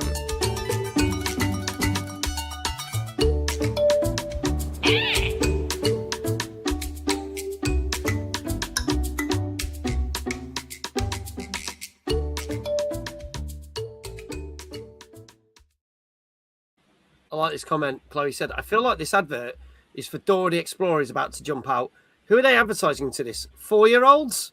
Well, this is the thing, because no one's quite sure whether this is like a game for everyone or a kid's game. It feels like it's been kind of weirdly advertised. For me, it's the first big new game for Switch 2 for this year, because I wasn't interested in Tamagotchi Life or in Pokemon Pokepia. So for me, it's the first big game on the Switch 2. But the question is it actually targeted at me? It might not be. Dave, tell us a little bit more about this one. Yeah, I kind of get the impression it's perhaps targeted bit more at the sort of younger audience this time. Because whilst the previous Yoshi games, they had platforming challenges. You got to get through the level, try and defeat a few enemies as you go. This one is more about exploration in the levels. You're exploring, trying to solve little puzzles and stuff, and there's not really much in the way of death in the game. I think Yoshi can get injured, but I don't think it's that easy to actually kill him in the game. It is more about just exploring and kind of finding stuff. I think the story in this one is that Bowser Jr. and Kamek are messing around with this book, trying to get some information out of it, accidentally get themselves drawn into it, and then drop it on Yoshi Island. And of course, the Yoshis then decide to try and help the book recover all its memories, and they jump into its pages, and then that's when they're trying to discover things about the creatures that live in the biomes that these pages take you to. That's what you're going to do in it. And it's still got lots of little collectibles in there. If you've played in the previous ones, you remember searching for the little smiley flowers on the levels. You've still got those you can find. But as I say, I get the impression this is more for the younger audience, or an audience that doesn't really want a massively challenging platforming game. This is a nice little Yoshi game to explore around in, find cool stuff. That's all right. Well, if I do end up playing it tomorrow night, I've got an easy night, haven't I? Yeah. You watch me, I won't be able to solve the puzzles, and it'll be like, there's kids of 4 years old that can solve these puzzles better than you, Mags. So we'll see. Bobby, your thoughts on this one? Yeah, I just feel like Nintendo are just constantly pumping out good quality games, right? Really good quality games. So they are really good at that, and without having to rely on amazing, crazy good graphics. They're able to still deliver a really compelling experience. But this one feels like it's not really for me, not really for my wife, not for my soon-to-be 17-year-old lad, and not really for my daughter either. It's just I'm not really sure who it's really for. When it's not Mario, but within that world and using a different character, they've definitely had successes. This one doesn't feel like it's gonna kind of ignite that much, but I'm sure it'll be a stocking filler at the end of the year. But I do. Yeah, I agree. It feels a bit odd the way it's being marketed. I can imagine if I'm on holiday and I've got nothing else on, and I'm I don't know, at the gate of the airport, and everyone's leaving me alone. I'll be like, oh, maybe I'll just dip in and do a couple of bits. Yeah. For an hour or something. But I don't know. It's not ready for me, this one. Okay. See, I wonder if this is going to be a bit like the Princess Peach game that came out 2 years ago. I enjoyed that. It was a perfectly good game, but that's all it was. And it was geared at younger audiences, but I had fun with it for what it is. But it wasn't anything that stood out. So we'll see. It's currently out. It's 50 quid to buy. I had to get a copy of this because I couldn't get a free copy. I think I got it a little bit cheaper than that. I'm not going to lie. In fact, actually, I didn't pay for it. I just realised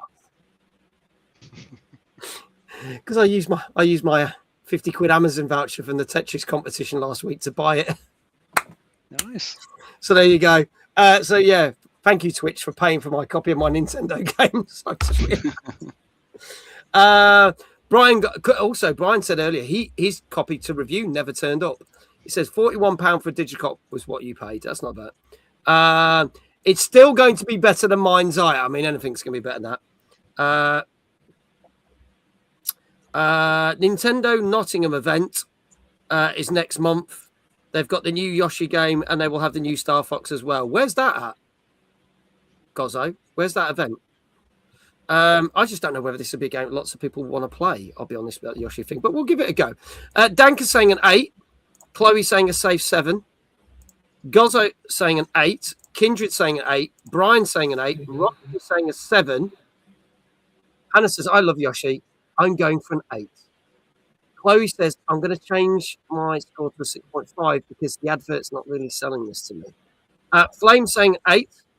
LeBraze, good evening. She said, I didn't see the trailer, so I'll say an 8.5. Retro Cesar, 8. Dave, I'll start with you. What do you reckon? I'm going to go for a 7.5. 7.5. Okay. Bobby? I'll go with the crowd. I'll go for 8.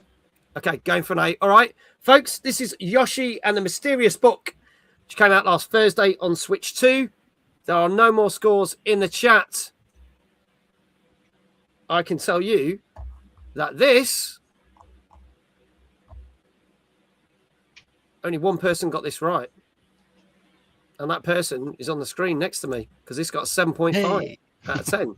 Well done. This got some very interesting reviews. Some people absolutely loved this, and some people just went, this is okay. It's a bit of window dressing. So the reviews were very, very mixed. Yeah, 6 out of 10 from IGN. I think GameSpot liked it less, but Eurogamer loved it, and Gamer Ranks loved it, and there was someone else. So it really, I think literally I had a different score from every different source. So I literally had to add it all up and then work out a proper average for it, rather than just going, oh, it mainly got 6s or whatever. It wasn't that case. So yeah, 7.5. Exclamation Dave in the chat. Dave, how do you want your shout out? Good sir. Well, as Kindred's queried in the chat about knee cracking time, I think that's the one to go for. Okay, knee cracking time. Let's go. I'm wearing my shorts, so I apologise in advance. So here we go. Right, you ready? Go for it. Oh God, am I going to be able to? Oh, there you go. Oh, ouch. Right, 3, 2, 1. Dave! Very nice. I've just knocked Morty off my shelf. There you go. Poor Morty. You deserve better. There you go. Well done, Dave. Let's move on to our next game. We were talking about Saros earlier being a bullet hell game. And now we've got a first-person bullet hell game. This came out last Thursday on PS5, Xbox Series X and PC. And you can also play this on Game Pass. This is Lunar Abyss. I suppose he sent you to hunt me down, yes? Urian Caldecott, wanted for historic crimes against the old colony. I'm waiting for you at the cathedral. There's something here you really need to see.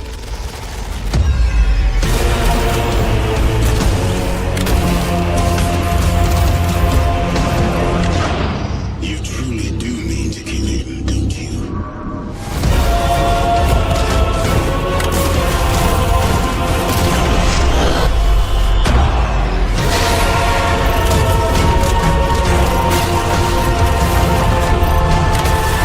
What do you think a man like him would do with all of that power? How do you expect me to kill a god? Your job is to lead me to the gallows. Maybe you ought to ask yourself why. Here, folks. What do you do for fun? Other than shooting things, I mean.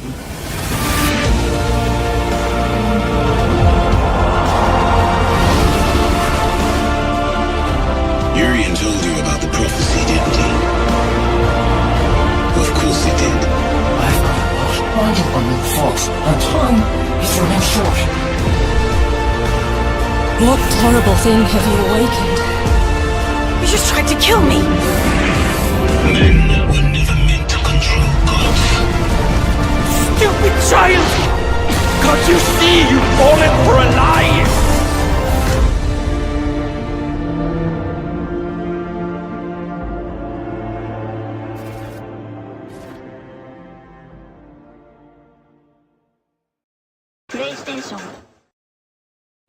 There you go. That is Lunar Abyss, which came out last Thursday, and is also on Game Pass. So, Dave, tell us a little bit more about this one. So in this one, you're a prisoner that's been sentenced to go and explore a derelict megastructure on a moon. I think it sprawls beneath the moon's surface. There's lots for you to go and explore there, and this is the case in this sort of game, which is very much a sort of Doom-like game. There's plenty of stuff in there that wants to kill you.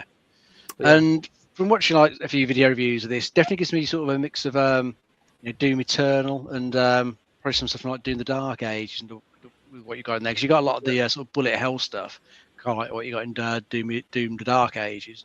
Lots of the different color projectiles coming at you, but there's also a lot of sort of platforming sections as well, where you use do a lot of movement abilities to get through various sections before your next battle. So I think this is probably one for people who like the Doom series. If you're looking for something else to play, this is probably leading a bit more towards Doom Eternal. I think what I've read, that's always a pretty popular one. Yeah. So I think for anyone looking for something similar to that, this looks like it could be pretty good. Looks decent enough graphics wise, what I could tell as well. Yeah, looks good. Currently, it should be about 25 quid on PC and Xbox, but you can get it for 20 quid on both those platforms. As we said, it's also free on Game Pass. On PlayStation, it is 25 quid. So there you go. Thank you, Kindred. Why won't that unstart? I have no idea. There we go. Bobby, your thoughts on this one?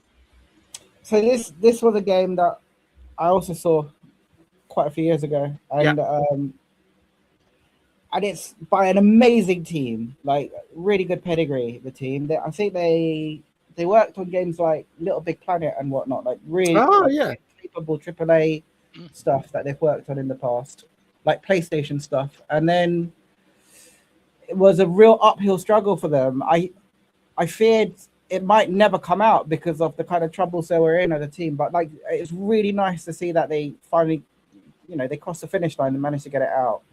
And it reminds me a little bit of what's that Housemarque game? Someone mentioned it tonight. Sauros, you're thinking of, or Returnal? Yeah, but the one before. Yeah, Returnal. Returnal, that's it. It kind of reminds me of that in a way, a little bit. Yeah. But yeah, I think it's really cool, man. It's great. Really, really nice to see that they've managed to get it out. And that you can play it free on Game Pass is amazing, isn't it? Yeah. So good. She's really good. Really, really good. I quite like the look of this. I am considering of chucking this in if I've got any space into June's schedule for streams, because I would like to give this a go. Just depends whether we can fit it in anywhere, but we'll see. I'd like to give it a go. All right, folks, let's see what people are saying. Kindred said, is it only Game Pass PC and Game Pass Ultimate? I can't remember, but I did list it in the Discord when I did my roundup of what's coming to Game Pass, because I do that twice a month on the Discord. I think I stated it there, either that or the previous post that I did. Let's have a look at what people are saying with scores. Brian saying an 8. Hannah, 8. Danka, 8. Dozer, 8. The Brave says, I have no idea what this game's meant to be. 7.5. Legendary JL, 8. Chloe, 8.5. Rocknews, 7.5. Kindred, 8. Retro Jazar, 8. Flame, 8. Seems to be a popular score. Bobby, what do you reckon this is got? I'm with the room again. I think it's an 8. I think it's an 8 out of 10. Yep. All right. Dave, what say you? I was thinking 8 out of 10 as well. Okay, you're going 8 out of 10 as well. Okay. Folks, this is your last chance. This is Lunar Abyss, which came out last Thursday on PlayStation 5, Xbox Series X, and PC. And yeah, it's on Game Pass Ultimate and PC only. But it probably means in about a year's time, you'll be able to get it on all the other Game Pass platforms anyway, because that's their new policy at the moment. That might change again, but we'll see. At the moment, you can get it. But yeah, I've got it on Ultimate, so that's fine. Chloe's also going to change to an 8. I think everyone's feeling like, everyone feels they're onto something here. Okay. Well, let's see. Did you all get it right, apart from the people who didn't say 8? What did this get?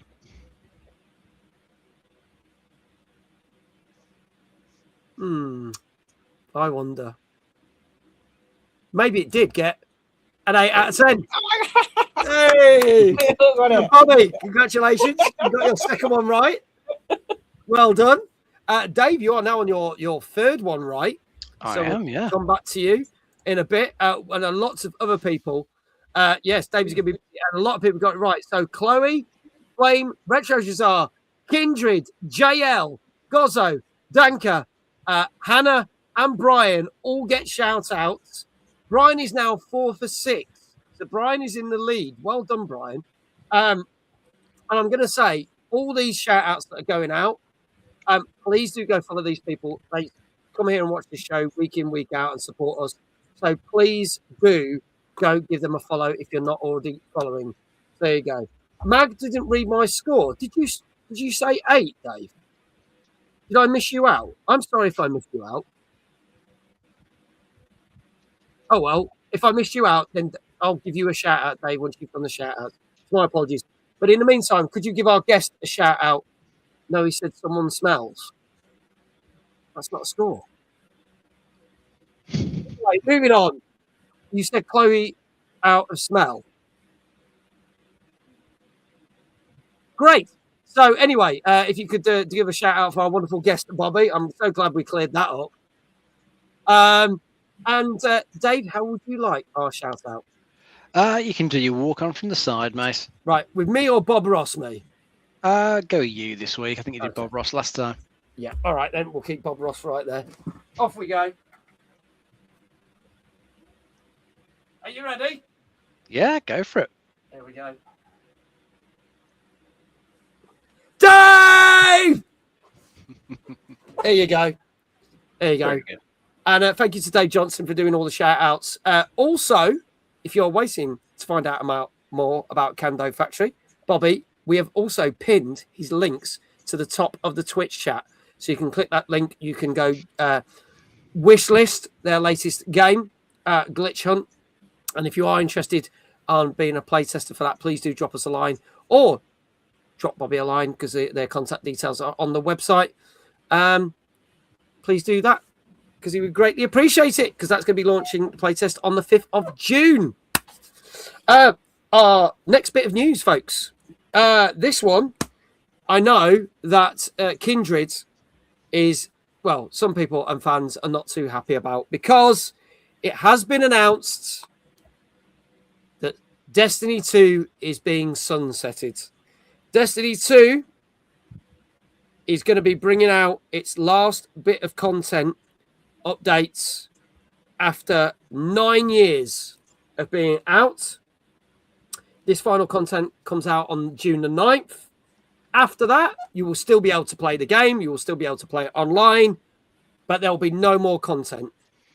No more DLCs, no more new content, nothing. It's there for people to play, and that's it. Bungie, obviously, as we know, brought us the first Destiny back in 2014. Was a huge success. It was done with Activision. And then 3 years later, they launched Destiny 2. They had a contract with Activision, which after 5 years, they broke early because it was a 10-year contract. They were not getting on with them with the way that the game was going. So then Bungie decided to go on their own. But Bungie did struggle and have problems and financial problems due to some people not liking some of the DLC content that come out and some of the content and it not doing as well. And along came Sony and said, we're going to buy you up. You can continue to do this, but you need to start doing some other projects. As we know, Marathon was the new game that they brought out in March. However, despite good reviews for Marathon, it hasn't really took off as well as they hoped. And Sony have also stated that they are nowhere near getting their investment back on this. And it has been a bit of a disappointment, not necessarily for the players, but for Sony's investment. So the question is, they are obviously, Bungie are deciding to sunset Destiny 2 after 9 years. What do you think they will do? Is this purely to pump more stuff into Marathon? Or do you think there's going to be more stuff to come from them that is something completely new? What do we think? Because it is a bit of an interesting thing when Destiny 2 is technically still the more popular game. Yeah, it's a bit an odd one, isn't it? I think probably what we're going to see is probably Bungie get fairly slashed and burned because I think they're just going to get rid of a load of people because they're in a bit of an odd situation because now they've closed Destiny 2 down. Yes, they've got Marathon going, but it doesn't sound like they've actually got another project anywhere near production level. I don't know if they have got anything they're pre-producing or quite what they've got, but if they haven't got anything for the majority of their stuff to work on, they're probably going to completely cut a load of people out of the company. Yeah. At the moment, they're kind of just like dead wood, which is a bit of a shit thing to say. But if the company isn't working on anything, if they're not working on a Destiny 3, which would need a lot of people to create, then you've just got all these people sitting around, getting paid, costing a fortune, not doing anything. So I don't think Bungie's in a very good state.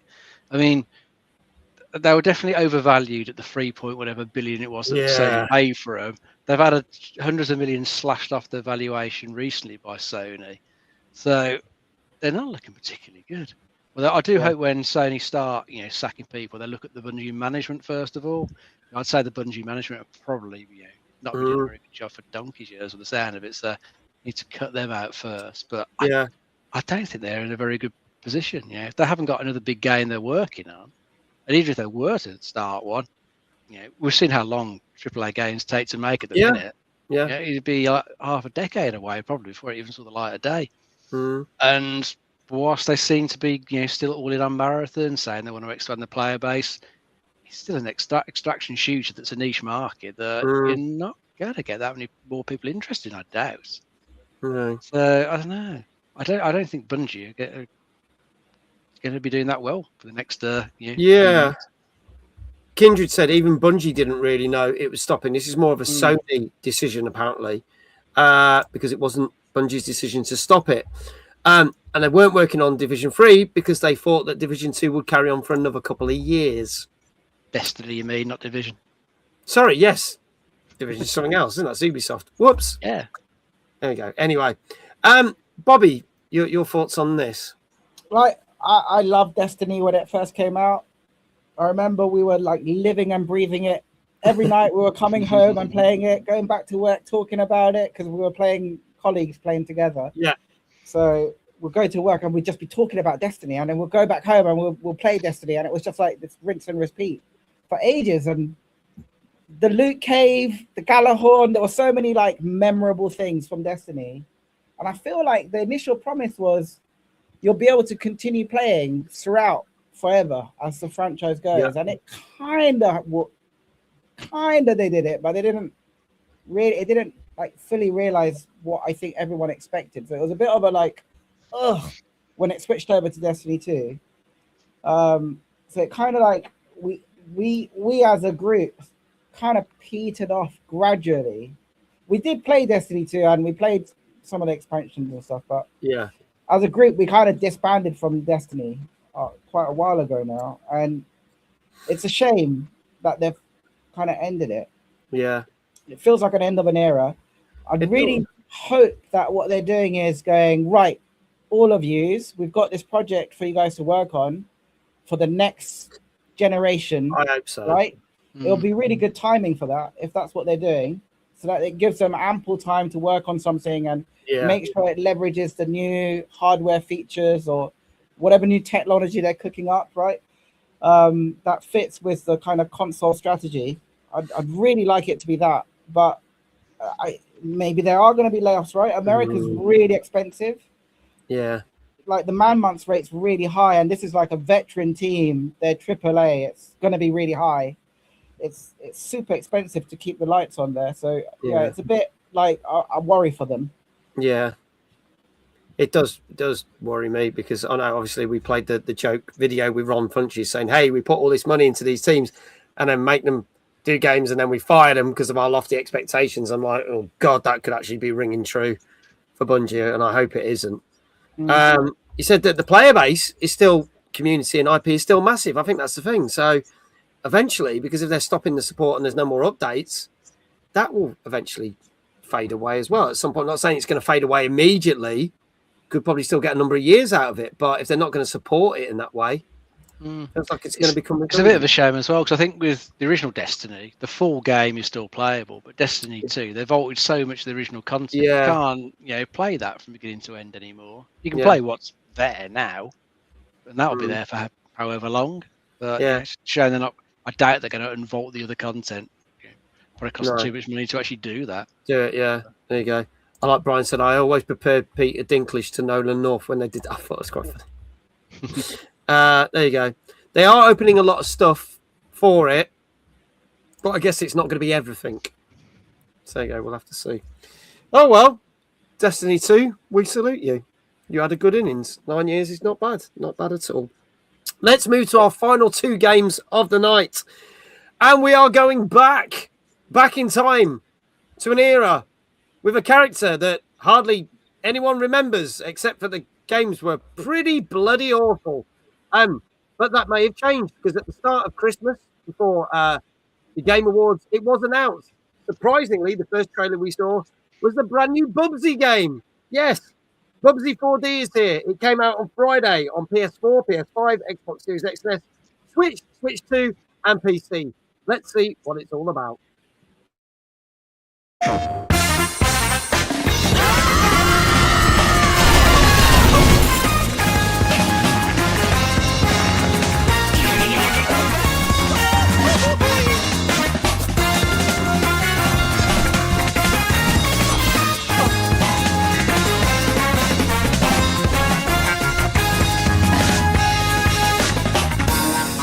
you ready to be upgraded to greatness? Upgraded? Let's begin, shall we?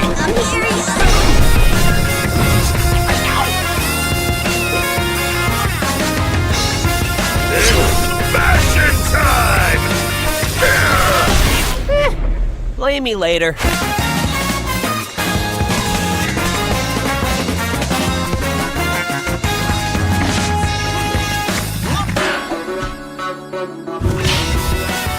Available now.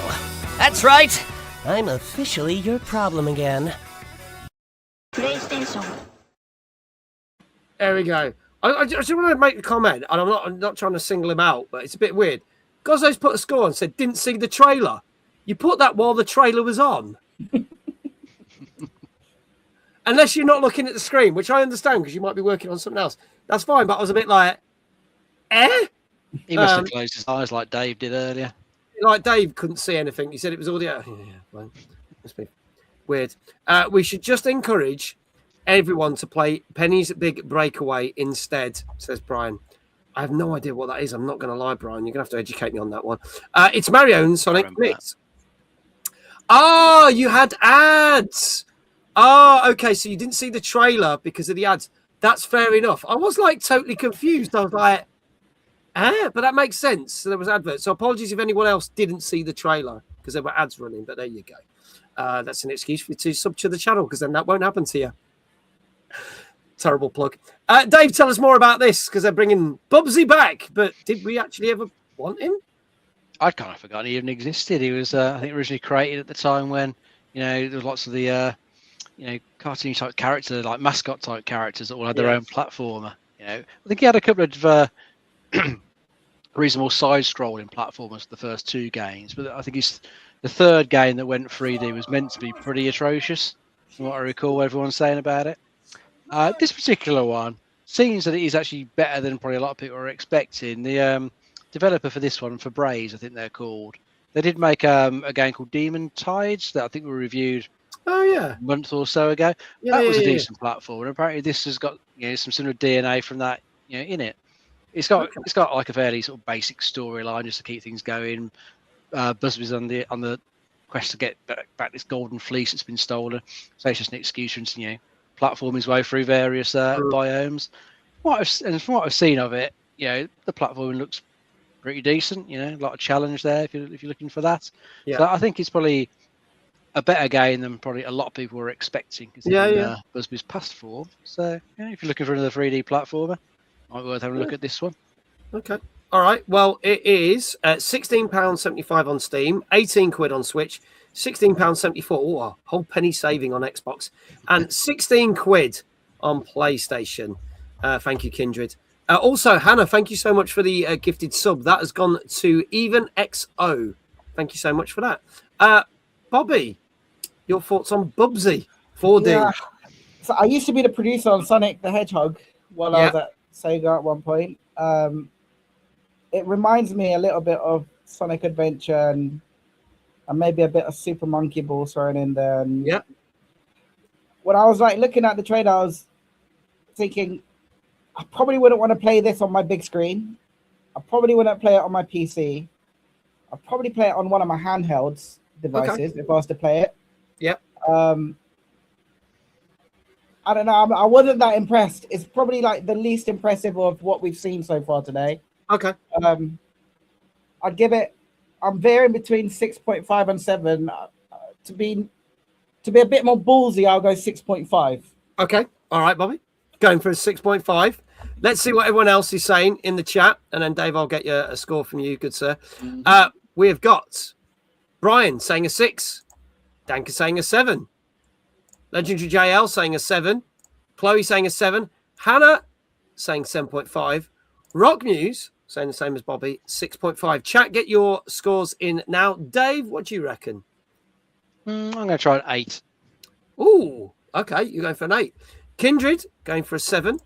Folks, any more for this? This is Bubsy 4D, which came out on Friday for PS4, 5, Xbox Series X and S, Switch, Switch 2, and PC. Flame is also saying a 6.5. And Retro Shazar is saying a 7. If there are no more scores, I can tell you,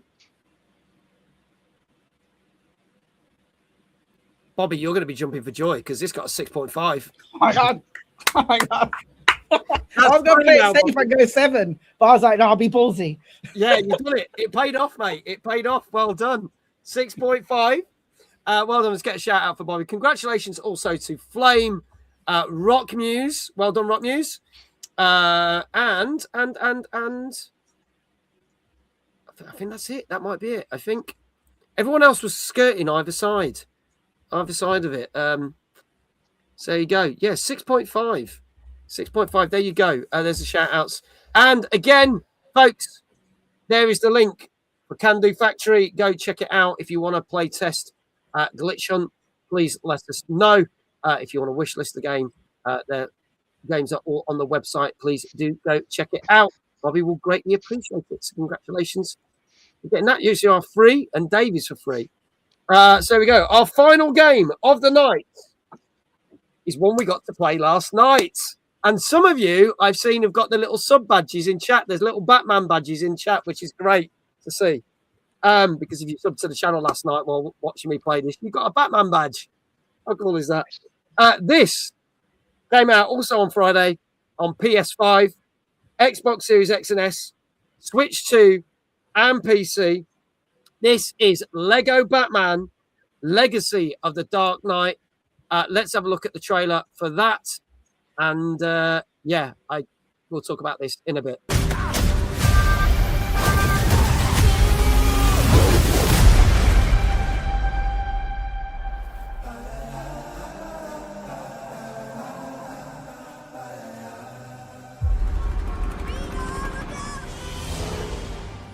Hand over the purse and the pearls.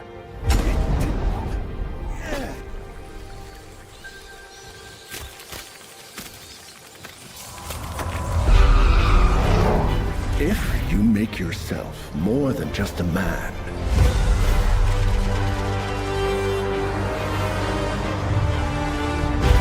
if you devote yourself to an idea, then you become something else entirely.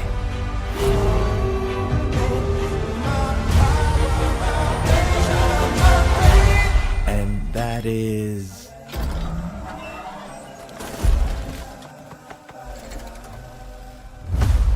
a legend, Mr. Wayne.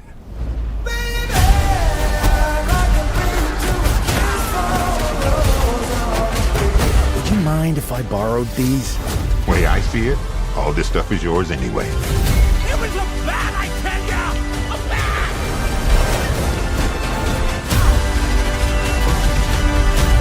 You did all right in there, kid. Oh, wow!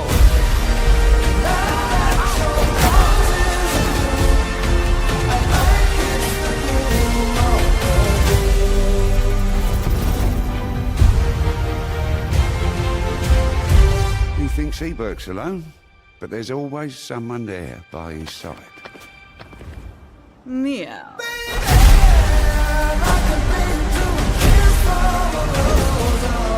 I will take everything from you. Get ready, Gotham, to have a cold heart like mine. Shut up! I'm trying to sleep! You're welcome.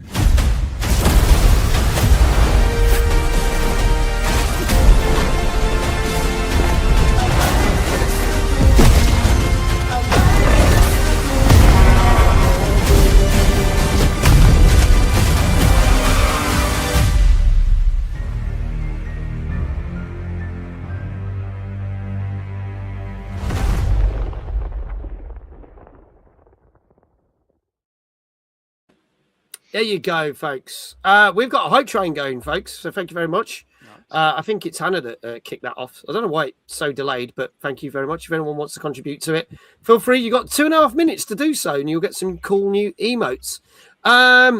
So this is 60 quid on Steam and Xbox and PlayStation, and it was due, hopefully, out before the end of the year on Switch.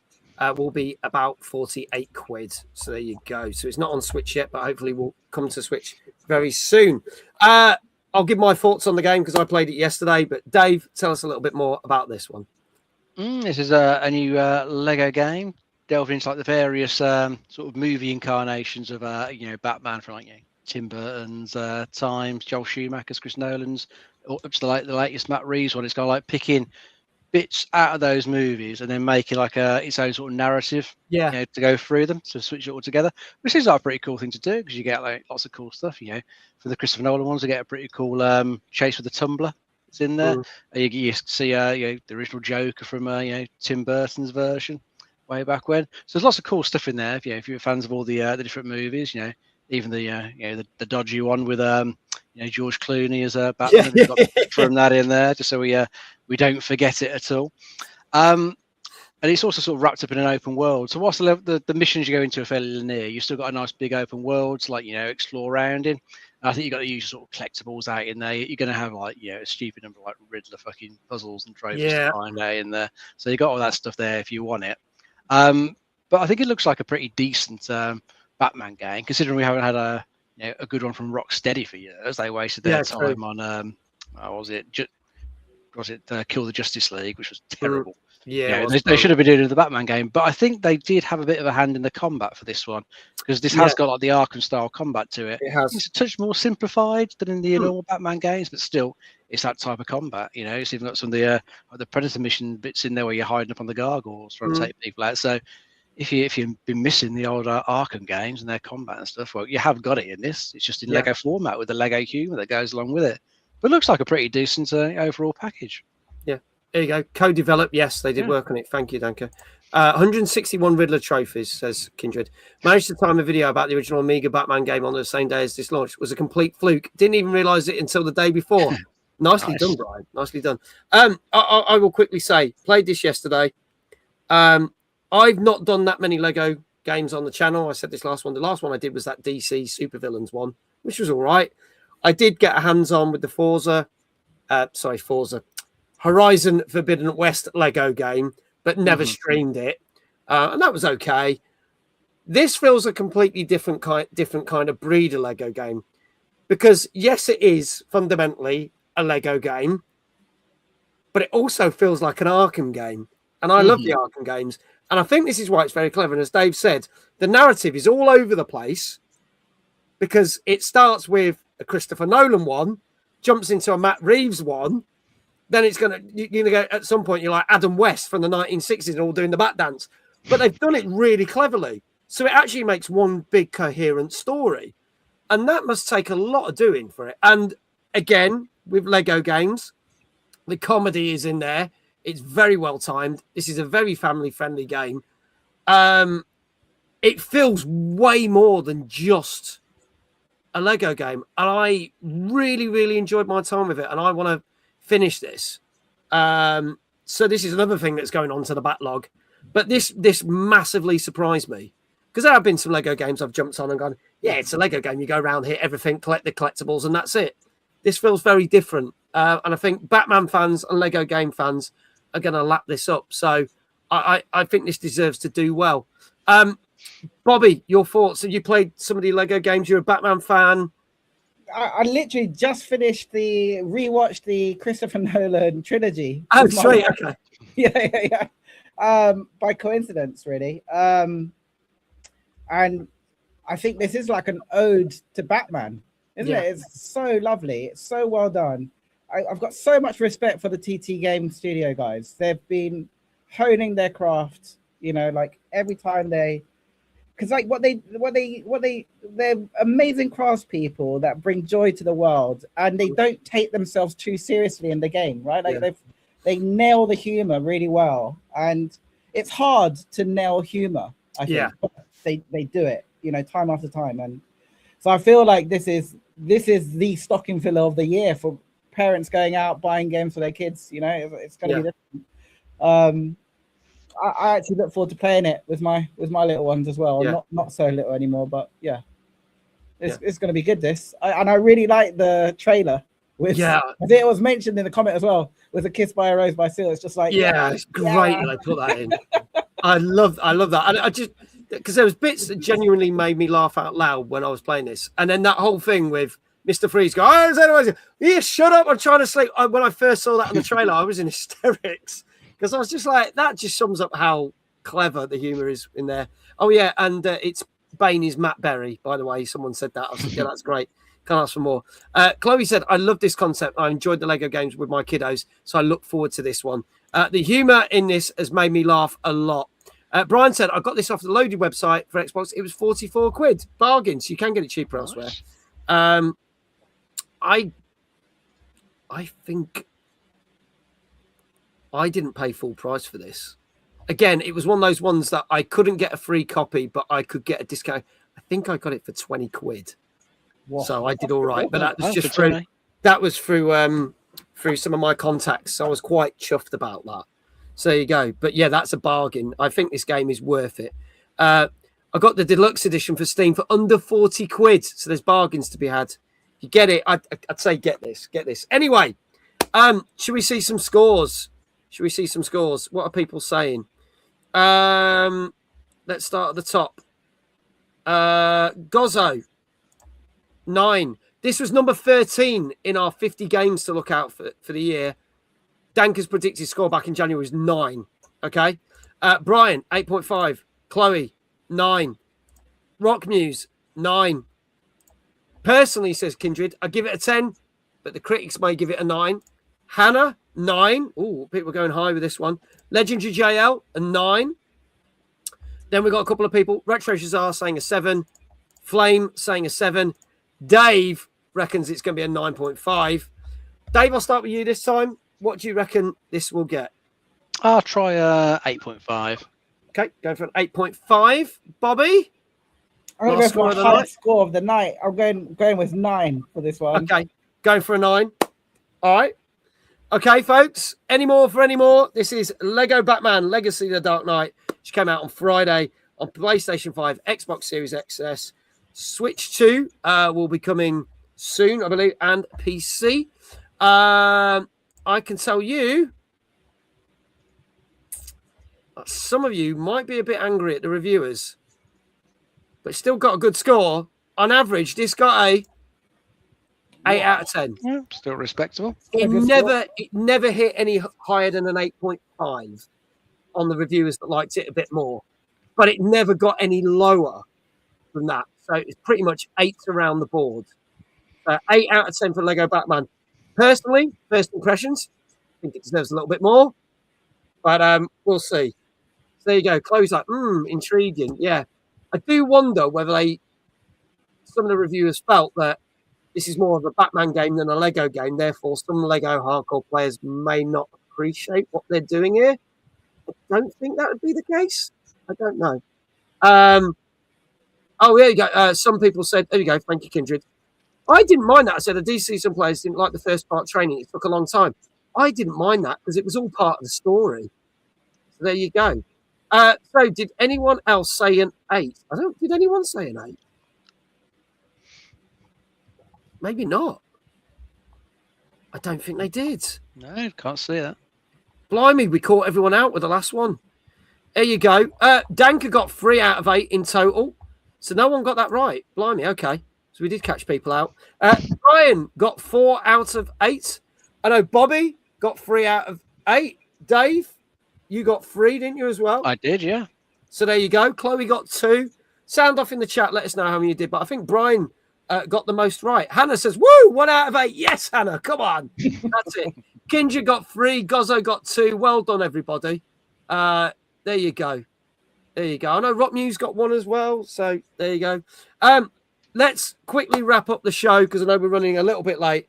We'll wrap it up with the last part of the show, which is the charts, gaming charts. We have got some of the games that we've talked about tonight entering the chart at the weekend. Let's see how they did. But For reference, last week we looked at the Xbox game charts, and Directive 8020 was the big smash as it went in at number 1 at the Xbox charts. This is the retail charts, so covers basically everything. Directive 8020 went in at number 3 last week as a new entry overall. And interestingly, Indiana Jones and the Great Circle re-entered the charts at number 2 because obviously it was released on Switch 2. Last week's number 1 was Tomodachi Life Living the Dream. But let's see what's happened in the last week or so as we show you the charts. We got a re-entry at number 10 with Monster Hunter Wilds. No movement at number 9 for Call of Duty Black Ops 7.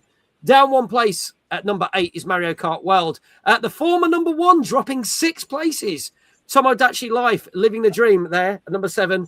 Non-mover at number 6 with Pokemon Pokepier. At 5, a re-entry with Hogwarts Legacy.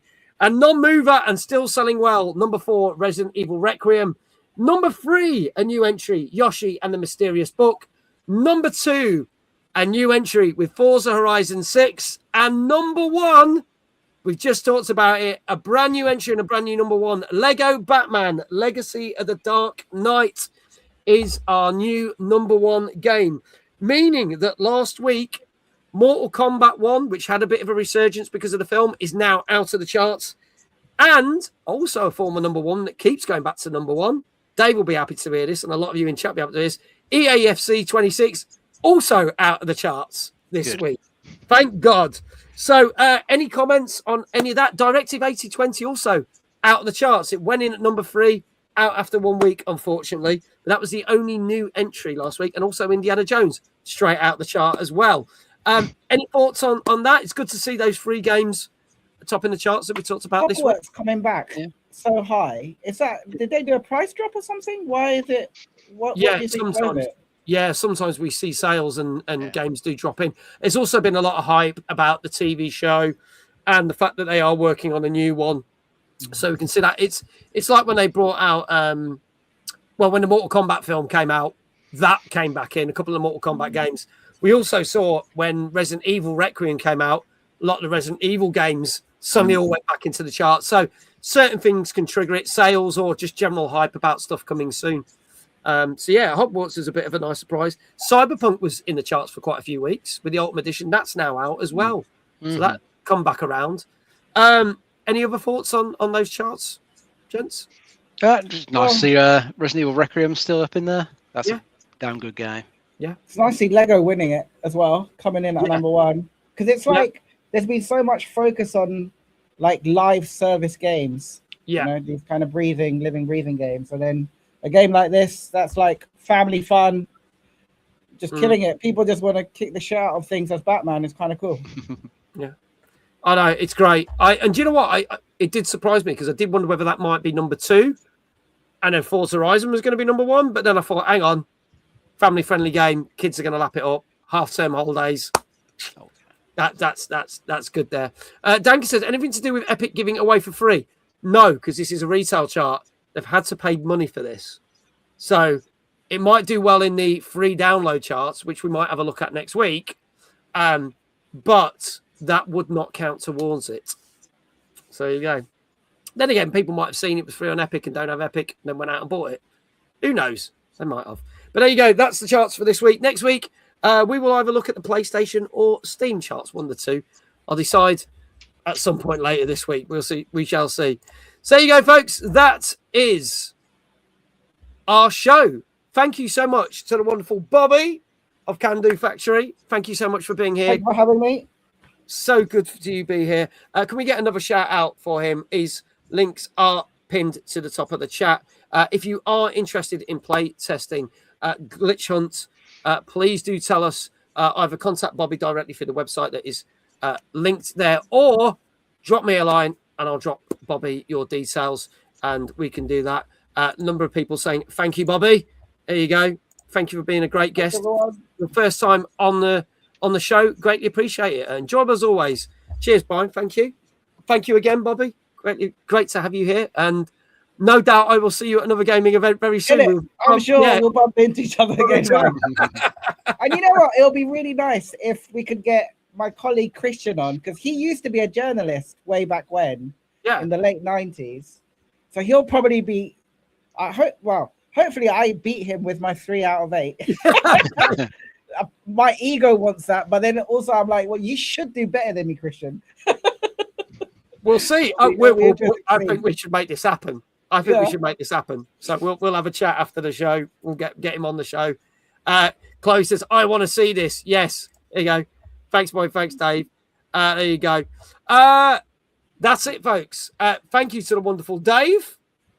Always a pleasure. Nice. Great to have you back on the show. Next week, we are back. It will be my first stream back, because obviously there is no stream next Monday because I'll be traveling back from TwitchCon. But so next week will be our first show. Our guests on the show, returning guests, the Game Older podcast crew are going to be on this show. I was on their show. We recorded last week. That's about to release. Thought we'd return the favour, got them back on the show. So we got a couple of the Game Older podcast on there. Also, we do realise, as Gozzo's pointed out, that the PlayStation State of Play does clash with our show. Feel free to... We better finish earlier then. Maybe. Or I am going to say, if you do decide to watch this and that, please no spoilers during the show, okay? Maybe after the show, fine, but please don't spoil it for anyone, because if they decided to choose us over the State of Play, I greatly appreciate that. So please no spoilers next week. And if you do go off and watch that, that is also cool as well, because we want to see what they come up with that. So that will be our show next week. Thank you to all the mods. Thank you to everyone who's been watching on YouTube and on Twitch, as always. So what we are going to do, we are going to do a raid. If you're on YouTube, the stream is just going to end. But let's see who is on. Thank you, Gozzo. Take care, mate. We'll see you. Well, we won't see you next week then if you're watching the PlayStation State of Play. Or maybe you'll watch the first hour. Who knows? We'll see. Let's see who's on. Are we tempted to watch someone actually playing the new Bond game before it comes out tomorrow? Chat, let me know. I'm not fussed about spoilers. Chloe says yes. All right, I'm going to let Bobby pick then. Gozzo says no. Do we want spoilers though? Ooh, that's the question. So we got 2 people who are playing it. We've got Shaky, who was never raided before, who is going to be starting the Leicester Twitch meets very, very soon. And I met him at the HQ last week. Or we've got Dan Bay, who we've raided before, also playing it. So I'm gonna Bobby, who do you want to go, Shaky or Dan Bay? Let's go Shaky, because you haven't raided him before, right? Yeah. Raided them before. All right, well, let's see. I'm just gonna do this. Right, okay, he's a fair chunk into the game. There you go. So we'll go raid Shaky. I think he'll greatly appreciate it. He seems to be identifying faces on a screen, so this looks quite cool. One of them looks like Cristiano Ronaldo. So I'm going to press that button. There we go. That raid should start at some point. There you go. And all that leaves for me to say is, wherever you are in the world, have a great morning, a great afternoon, and a great evening. And we shall see you back for this show Tuesday next week. And I am back on tomorrow, either playing First Light 007, if I get my copy, or I'll be doing Yoshi Mysterious Book. So one of the two is going to happen, and I'll try and let you know before the actual stream. Thank you so much, everyone. We'll do that thing where we wave at the camera and I press a button. Thank you so much. Good night. Good night. Bye.